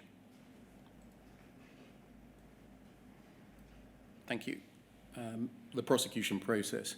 In order to streamline the process and to facilitate a consistent approach, it is recommended that a single point within the personnel department of each business unit should make decisions on prosecutions, following advice from Legal Services Department as to the likelihood of success and the potential for embarrassment to be caused to the post office. This policy suggests that there was to be a single decision maker within each personnel department of a business unit, not essentially the line manager of the individual concerned. Was that carried into practice? To be fair, when I was talking to you about line manager, I'm probably talking more about the time when I was an investigator myself and my own direct experiences and thinking about it. There probably, increasingly, there was a single point of contact within a personnel department for a business unit that would make decisions. What does business unit refer to? Well, at the time when Andrew wrote this, there would be about more than 20 of them. We'd gone through a restructuring, and there were a great many business areas. But what about a sub-postmaster in a village in East Anglia? So what's their business unit? A sub-postmaster in a village in East Anglia, by the time that I was head of security in Post Office Limited, would have been part of the Eastern region, and therefore within the Eastern region there might well have been one point of contact. I honestly couldn't say. There might well have been one point of contact. There might have been more than one point of contact because it was a very large area. Or it might well have been that in that area, in Post Office Limited, in those areas, it might well have still been the Horn, the head of retail network, the person above the retail network manager, making the decisions. But there would have been one personnel unit ultimately for this region, which was 1/3 of the country. So by this time, it was the policy that a human resources, an HR professional within a personnel department would take the prosecutorial function. I honestly, without access to documents from that time. We're looking at the document. Well, this is a policy document put together by the Group Security Director for Royal Mail, or for Post Office Group, I think it was at the time, the group within the Post Office at the time. Whether that came, it says it is recommended. Now, what I'm saying to you is, I do recollect that that became an approach that was proposed and welcomed certainly by some of the retail line managers who found it onerous to make those decisions. But I wouldn't say for sure whether that applied across the whole of Post Office Limited or indeed the whole of the Royal Mail Group.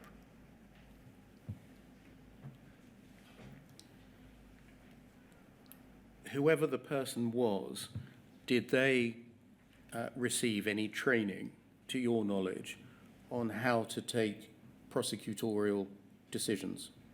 Right.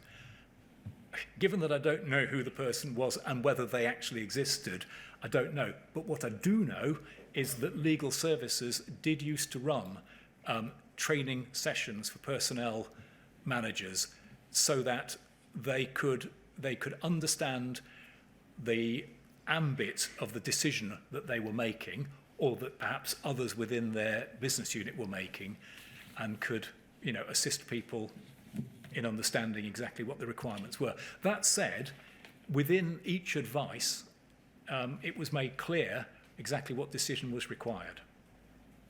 It may have made clear what decision was required. I'm asking about whether training was given to the person who was to make the decision. As I say, I from memory, legal services certainly did provide training to personnel units. So probably, as we went forward in time, this process became more clearly defined and more consistent. Can we turn to poll 303-0578?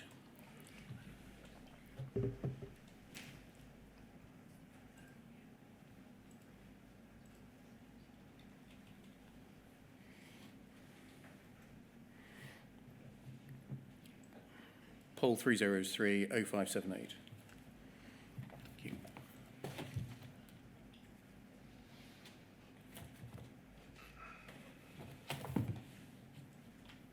And if we see the title of this document is SO2, what does that refer to?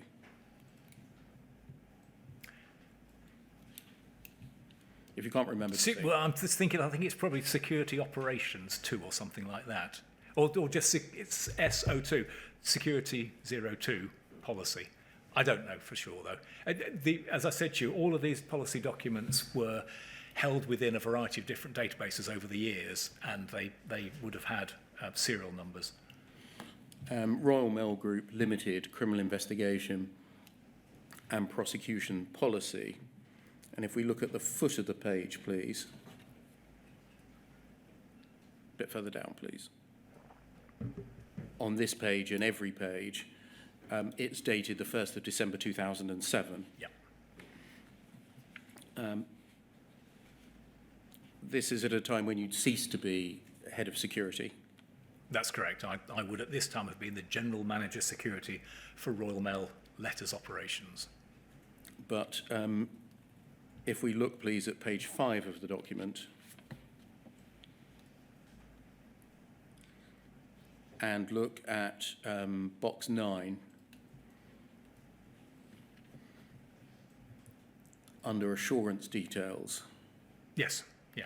Your name, along with some others with whom we're familiar or are going to become familiar, such as Mr. Wilson and Mr. Scott, appear. What you'll see that it then says business unit Royal Mail Group and assurance date October 2005. What does assurance date and assurance date of October 2005 mean? I'm guessing, not unlike a document that you looked at with Mr. Furnitz yesterday, that what it means is somebody failed to update a document. So I think if this says review, if this says last updated December 2007, I mean, unless the only thing that has happened here is that exactly the same wording has been put into a different format, which is possible, in which case it wouldn't have needed to come back to us. If there's been any change in wording, then that would be an oversight and it would have come back round to us. So do I take from that answer that this document is a 2005 document. This document is clearly a 2007 document. Clearly, there was a document in existence with broadly the same details in it in 2005, a date when we definitely assured it. What does assurance mean? Why are you listed as an assuree? It means or an that at a point when the document was in draft, it would have been sent to me. I would have read it and quite possibly shared it with senior members of my team who might be impacted, got any feedback from them, sent it back, and then a final version would have been produced that would either have had my feedback in it, or I would have been told why my feedback was not going to go in it. To what extent did such assurance include assessing whether the policy was in accordance with applicable investigation and prosecution standards of the day? To be honest, I think we can be absolutely confident about that, because Ray Pratt, the author, who I don't, to be honest, it's head of criminal investigation. To be honest, Ray Pratt was head of policy in criminal investigations. If Ray Pratt had written it, then we could be absolutely confident that it was coherent with all the other documents, because it was one of the things he did and did extremely well was to ensure the coherency of our full policy set across this area. I wasn't asking about coherence with other documents. I was asking about whether assurance was in accordance with the applicable investigation and prosecution standards of the day, i.e. the law of England and Wales. We would have formed part of that assurance, but to be fair, Rob G. Wilson, as you're aware, was the head of legal services at that time.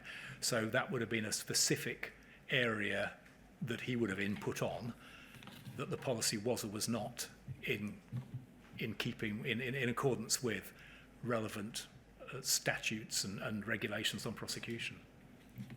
When a policy like this was written, was it ever the practice of the Post Office to procure external legal advice? If that were the case, that would have happened via Rob Wilson, yeah. And would it be reflected in the document? I wouldn't have thought it'd be reflected in the document. I would have thought that if you'd been able to ask Ray Pratt around about that time, he would have had all of the feedback that he'd had, and it would probably have been reflected in that feedback.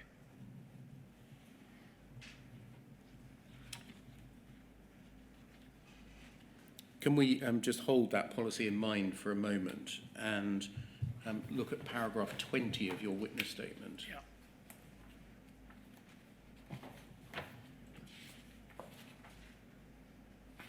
Which is on page 13. At the foot of the page, and you say, I've been asked what legislation, policies, guidance and or principles govern the conduct of investigations by the security team during the period I worked within it, and how this changed over the time. So over the period I held relevant roles within it. And you say, I can say the primary legislation that governed POL, and indeed all of Royal Mail Group's approach to investigations, was the Police and Criminal Evidence Act 1984, together with its various codes of practice. In addition, surveillance and an associated acquisition of data, which took place far less frequently in POL than in other parts of Royal Mail, was governed by the Regulation of Investigatory Powers Act 2000, and aspects of the prosecutions brought by Post Office Limited and Royal Mail were subject to the Criminal Procedures and Investigations Act 1986.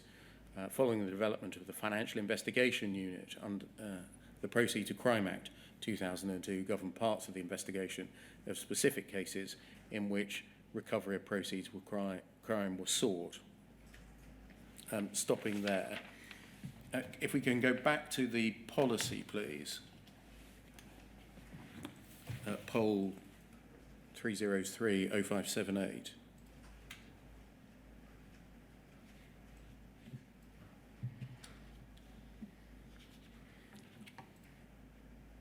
Were the kinds of legislative and code-based instruments that you have mentioned in your paragraph 20 intended to be carried into effect through a policy such as this? Through the processes and procedures that sat below a policy such as this. So I think I explained to you The point about the policy was to articulate at a very high level the aims and objectives of the organisation in a given area, and that's what this policy document seeks to do.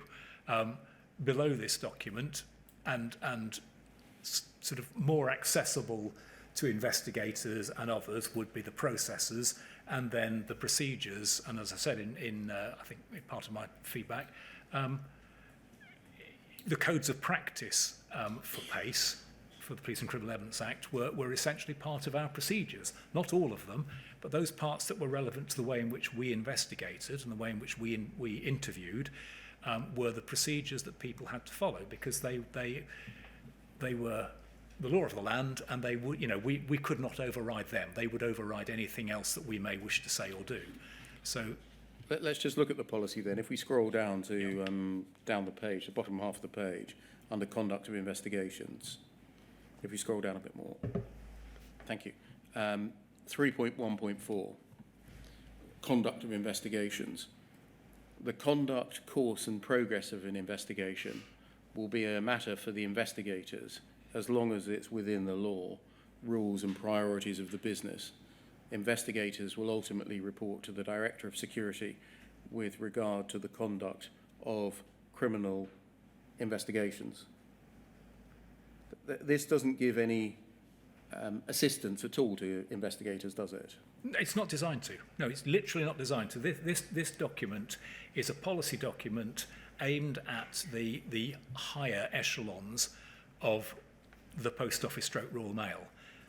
So below this, as I've said to you, at that time, 2007, there would probably have been a Lotus Notes database on which there would have been a very significant number of process and procedural documents covering every aspect of investigations, and those would link to the training that people would have when they came in as investigators.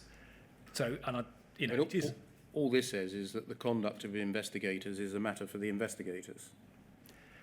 The conduct, course and progress of investigation was just that, a matter for the investigator, provided it's within the law, the rules and the priorities. And the law, as we understand it, is PACE, CPIA and other laws. The rules were very much about the way in which people were treated and the rights of access to information and things like that, all of which would have been laid out as policy, as a process and procedure. And the current process and procedure would have been trained to new entrants and would have been promulgated to serving investigators via a variety of different systems. But as I said to you, the circular process, the sending of circulars, initially physically and by this time by email, meant that people had a duty to bring themselves up to date with any changes in the law or in process or procedure. But each individual investigation was different, and you couldn't specify how an investigation should be conducted. Can we go over the page, please, to 3.1.6?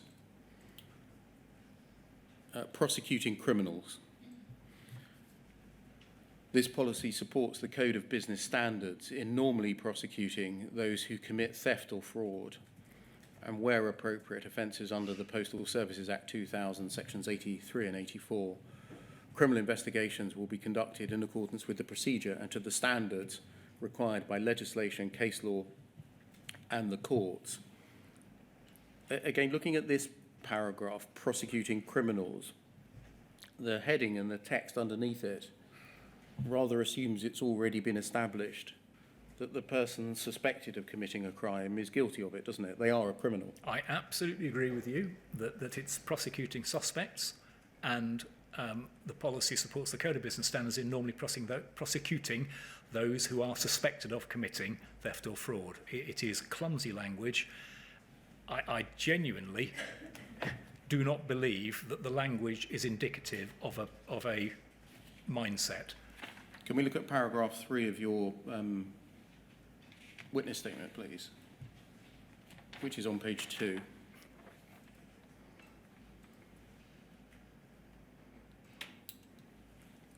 You say, as an investigation officer employed, I was responsible for undertaking investigations into a range of theft and fraud crimes committed against the post office by staff members. You do the same thing there, don't you? I do, but I think what I would say is I am writing that statement at many years removed and beyond that point in time. So in essence, I know that the people who were prosecuted and convicted were adjudged by the court to have committed those offences. But you're right.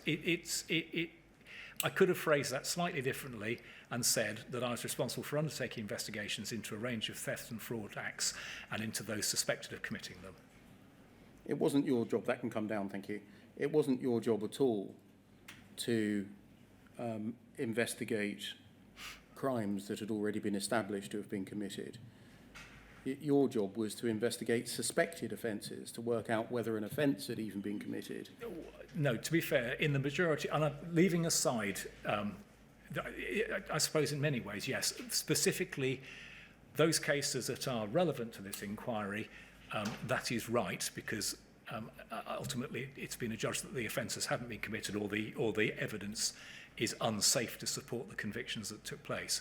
In a great many cases that I was talking about in the statement, it was perfectly clear that an offence had been committed, that mail had been stolen, often stolen, torn apart, discarded. We had the evidence that indicated that a crime had been committed. We were looking for the person who had committed it, but there was no doubt that a crime had been committed. Is what we've seen in this policy document and your witness statement here really revelation of an attitude of mind held by you and others in the security team? If there's a loss shown on the system, the postmaster must be guilty of theft, fraud or false accounting. Well, no, can I be absolutely clear?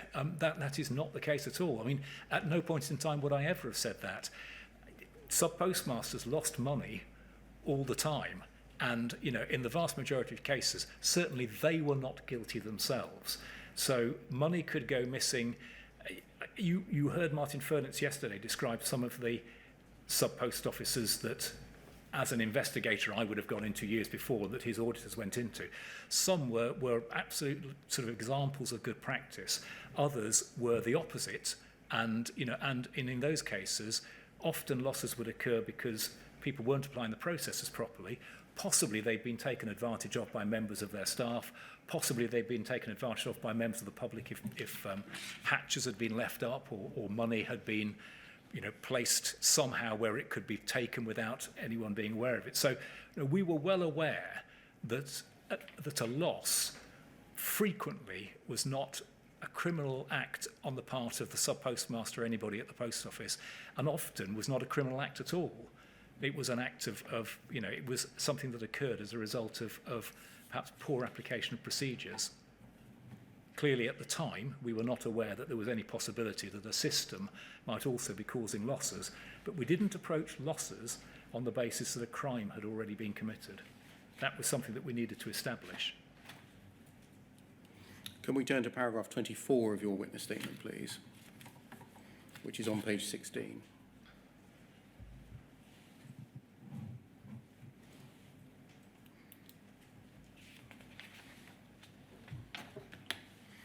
You say, paragraph 24, I've been asked how RMG Post Office policy and practice regarding investigation and prosecution of Crown Office employees differed from the policy and practice regarding investigation and prosecution of sub-postmasters, if at all, and whether this changed over the period of time that I held relevant roles. And you say, I would say there was no significant difference in policy or practice in the investigation or prosecution of suspects during the time that I was head of security at Pol. The investigative processes differed slightly in every case, whether employee or agent, but the ultimate aim was always to fully and fairly investigate a suspected or alleged crime. The principal objective would be to gather all evidence, whether in support of the allegation, counter to it, or mitigation. This would be key to enabling the relevant line manager to make the appropriate decisions on discipline or contractual status, etc. Yeah.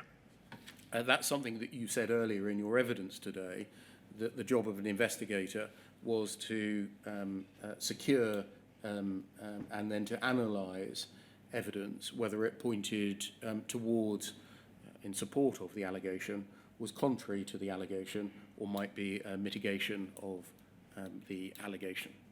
Yes? Yes. Are you aware of any policy documents where that fair and balanced approach was written into guidance to investigators? Well, as I said, policy documents, documents with the title policy would not have had that level of detail. I firmly believe that there were process and procedure documents that have not been made available to the inquiry and therefore haven't been made available to me that will make that point clear. And I'm certainly confident that the training that was given to people upon their sort of initial joining of the security team would have made that point absolutely clear. You know that, that can come down, thank you. You know that by this time, i.e. 99 to 2006, the code issued pursuant to the Criminal Procedure and Investigations Act 1996, the CPIA code, was in force and provided, amongst other things, that in conducting an investigation, an investigator should pursue all reasonable lines of inquiry, whether these point towards or away from the suspect. Yeah, absolutely. And that obligation was written into the code from its very first iteration. It remained there throughout the period that we're looking at. Do you agree? I do, but as I say, this is a position that I personally held and promulgated to my team members from much earlier than that. So, you know, it's a point of view that I have always held. And I'm asking, are you aware of any policy or procedure documents in which that was reflected? So I am saying to you, I firmly believe that there were such documents at a lower level within the Royal Mail Group security compendium of processes and procedures, and if we could see those, we would be able to see that written in there, and certainly that it formed part of the training that was given to new recruits, however they came in to the teams between 99 and 2006. If they were joining my Post Office Limited team, they would have been trained by the Royal Mail Group security training wing, and obviously that training wing then worked for me after I left and became the Group Security Director. But you know, that would have formed part of the training given, and certainly part of training notes, and I firmly believe it would have formed part of the process and procedure documents that they would also have been expected to comply with. Can we look at a document with which we have recently been provided by the Post Office? Yeah. Poll 303-8452.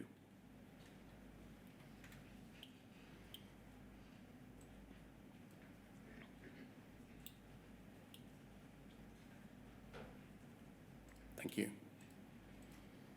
You'll see this is entitled Post Office Limited Security Operations Team Compliance. It's got the Post Office emblem on the top left side, and the document is a guide to the preparation and layout of investigation, red label case files, offender reports and discipline reports. And I think you mentioned offender reports earlier, is that right? Yes.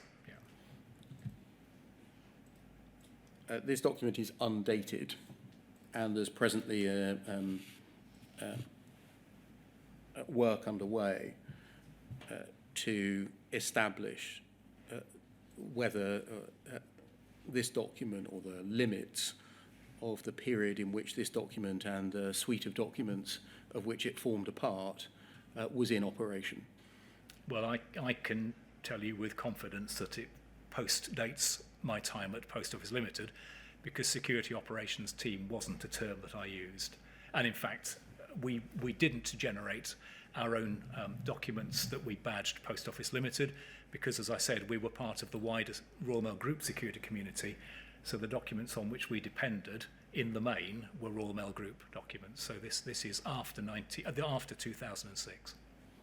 We've been told so far by the Post Office that it was in circulation from at least 2008, and emails suggest that it was in circulation at least up until 2016. I just want to see whether any of the contents of it reflect practice earlier on, or whether things have changed as the Post Office evolved.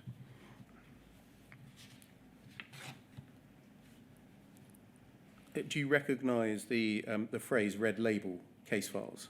Absolutely, yeah. I mean, it's a very simple point. And you may well wish to take issue with the term offender report and offender file, but those are the terms that we use. Suspect offender report and suspect offender file might be a better term, but any offender file... You've anticipated where I'm going. I thought I'd go there. Yeah, I thought that'd help you out. It's another bit of language, isn't it? It is another bit of language, but the red label was literally that. It said urgent today, and it meant whenever it landed on your desk, you dealt with a red label case before anything else other than other red label cases.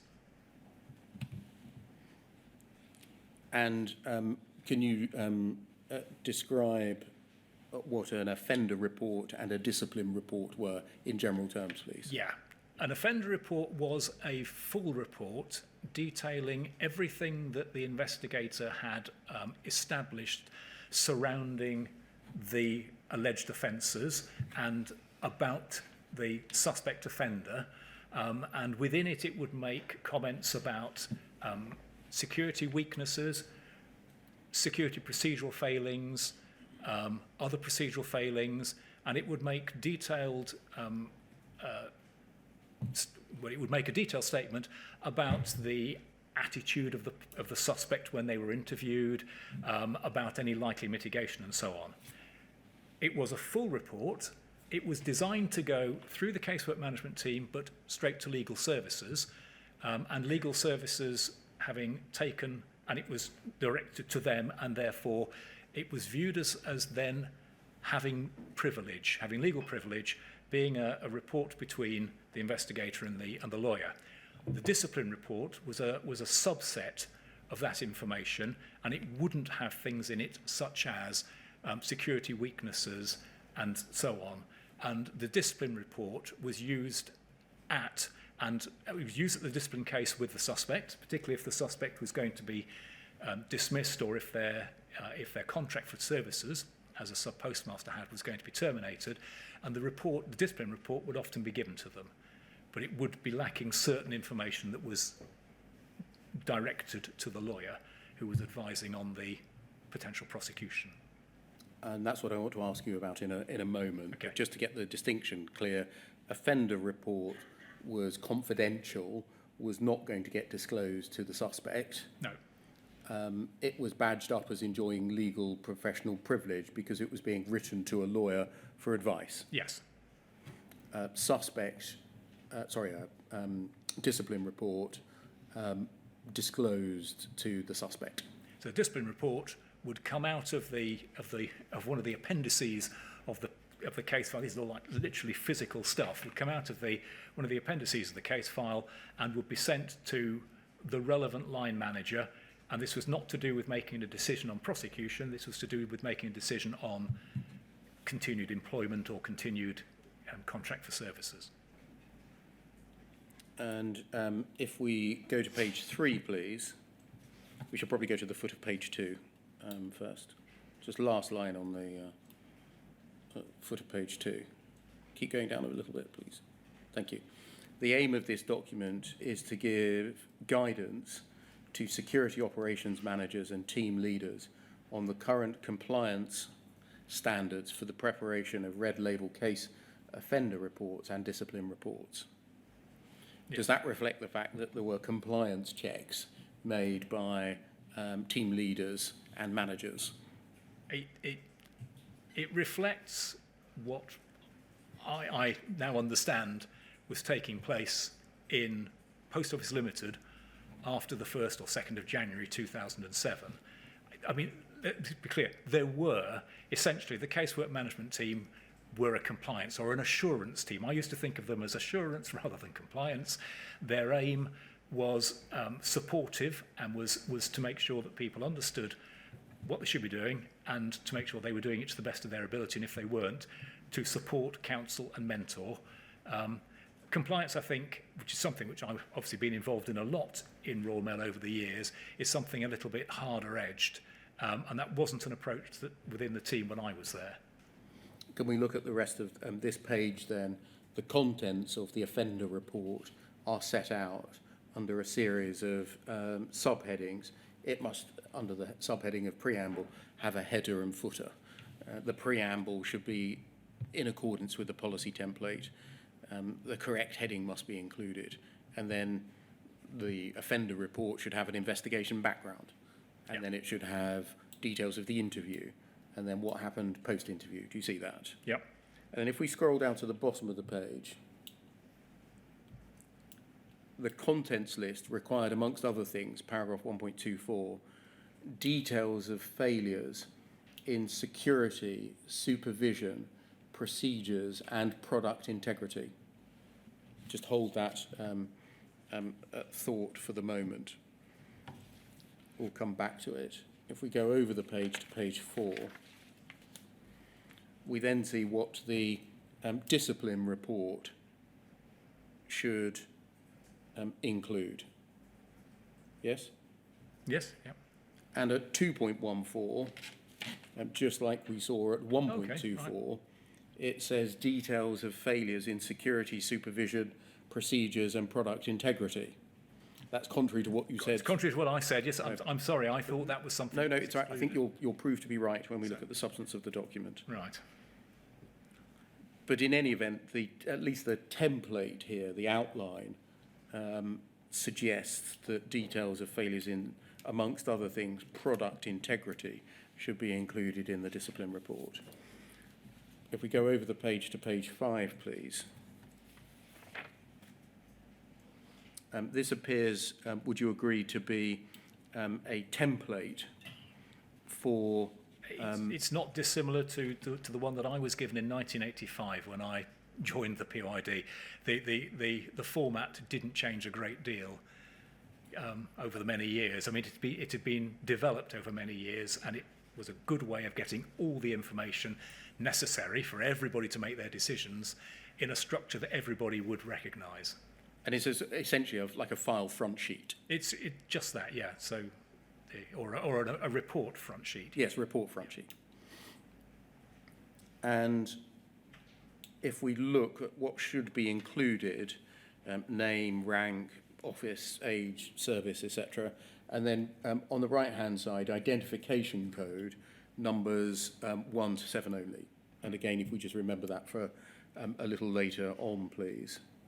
And if we scroll through the document, please, we'll see the other information that should be included, and then carry on scrolling, please.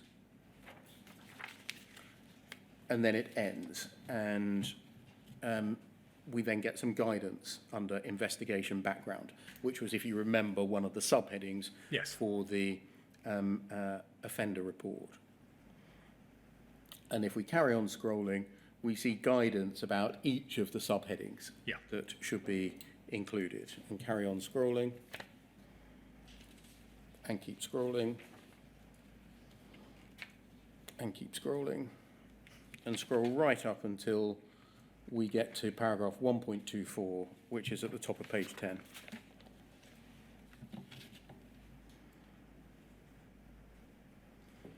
I just want to spend a little time on this before lunch, because this is, I think, new for the inquiry and may be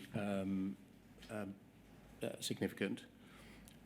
Details of failures in security, supervision, procedures, and product integrity. If we just read it together to start with, this must be a comprehensive list of all identified failures in security, procedures, and product integrity. It must be highlighted in bold in the report. Where the security manager concludes that there are no failures in security, supervision, procedures, and product integrity, a statement to this effect should be made and highlighted in bold. The procedural failings form should also be completed within 48 hours and circulated to relevant stakeholders. One of the stakeholders is crime risk, who are responsible for capturing emerging crime trends and or prevalent failings that contribute to fraud within the business.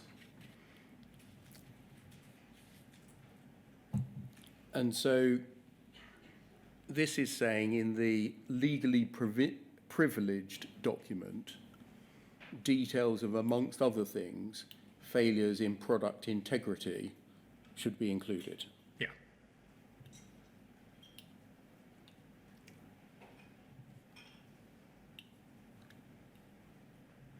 Can we go forwards, please, to paragraph 2.15 on the foot of page 12.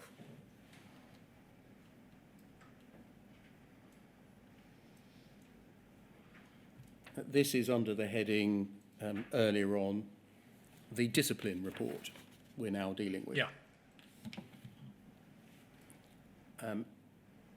Details of failures in security, supervision procedures and product integrity. This must be a comprehensive list of all failures in security, supervision procedures and product integrity. It must be highlighted in bold in the report. Where the security manager concludes that there are no failures, a statement to this effect should be made and highlighted in bold. And then over the page, please, top of the next page. Significant failures that may affect the successful likelihood of criminal action, any criminal action, and or cause significant damage to the business must be confined solely to the confidential offender report. Care must be exercised when including failures within the discipline report, as obviously this is disclosed to the suspect offender and may have ramifications on both the criminal elements of the inquiry as well as being potentially damaging to the reputation or security of the business. If you're in any doubt as to the appropriateness of inclusion or exclusion, you must discuss this with your team leader. Reading those paragraphs together, 1.24 and now 2.15, do you see any particular problem with them? Well, I certainly do when it says significant failures that may affect the successful likelihood of any criminal action. I mean, that is clearly in the suspect offender report, which goes to legal services. All of this information must be disclosed. There was, and this is, although this is a document which post-dates me and relates to Post Office Limited, there was a similar set of circumstances in Royal Mail Group where there was caution, they wanted caution to be taken about just how much detail was shared in the discipline report that went directly to the offender about security weaknesses, product weaknesses that might be exploited much more widely by people in the community, particularly those which we might not immediately be able to rectify. So that's the logic there. I can see the problem, and certainly I don't think even in this report there was an objective to prevent these issues being taken into account when considering whether to prosecute or not. But there was a degree of caution taken about how much detail was provided about security or product weaknesses in a report that was going to go straight to the suspect as part of their discipline procedure. Mr. Marsh, it's saying if there are facts and matters which undermine the prospects of success, they must be confined solely to the confidential offender report, doesn't it?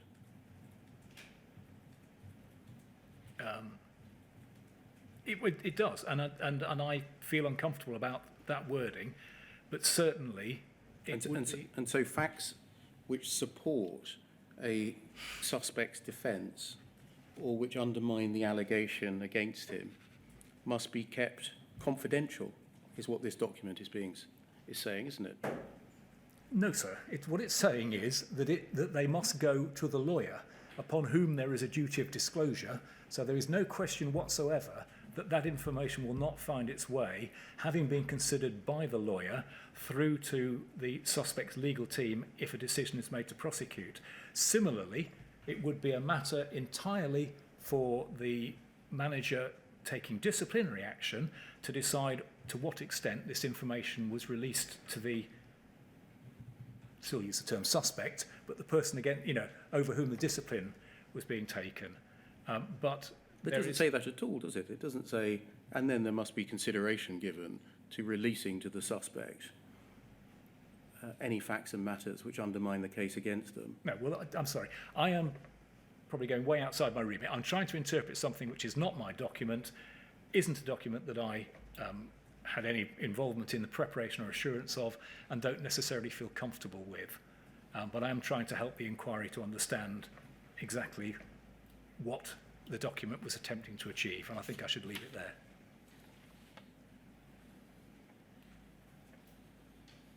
This is writing into a policy as bold as brass in black and white.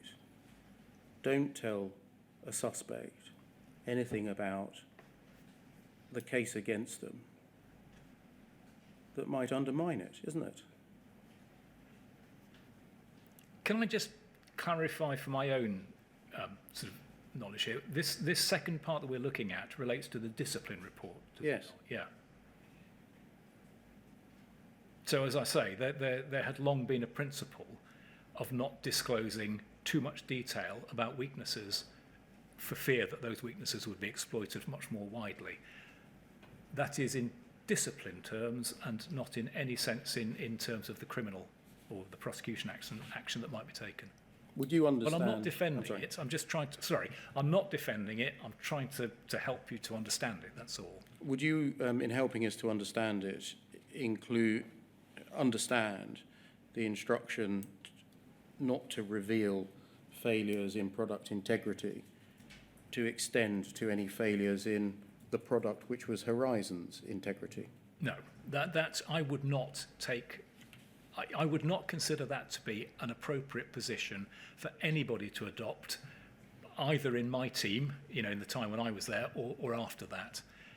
That is clearly a matter of such absolute significance that not only should it have been known by the investigation team and made known to the lawyers in any prosecutions, but it should also have been made known. We're talking about sub-postmaster, so it's not discipline, but it's the contract, the retail network manager who considered their contract. It should have been known to that person if it was known to the investigator and if it was known within Royal Mail. Within Post Office Limited. Thank you. So it's just 1 o'clock. Unless you had any questions of Mr. Marsh arising so far, could I ask that we break till 2? Yes, of course. We'll break until 2 now. Thank you very much. Mr. I think you know that you shouldn't discuss your evidence, but I just better remind you. All right? Thank you. Thank you, sir. Yeah.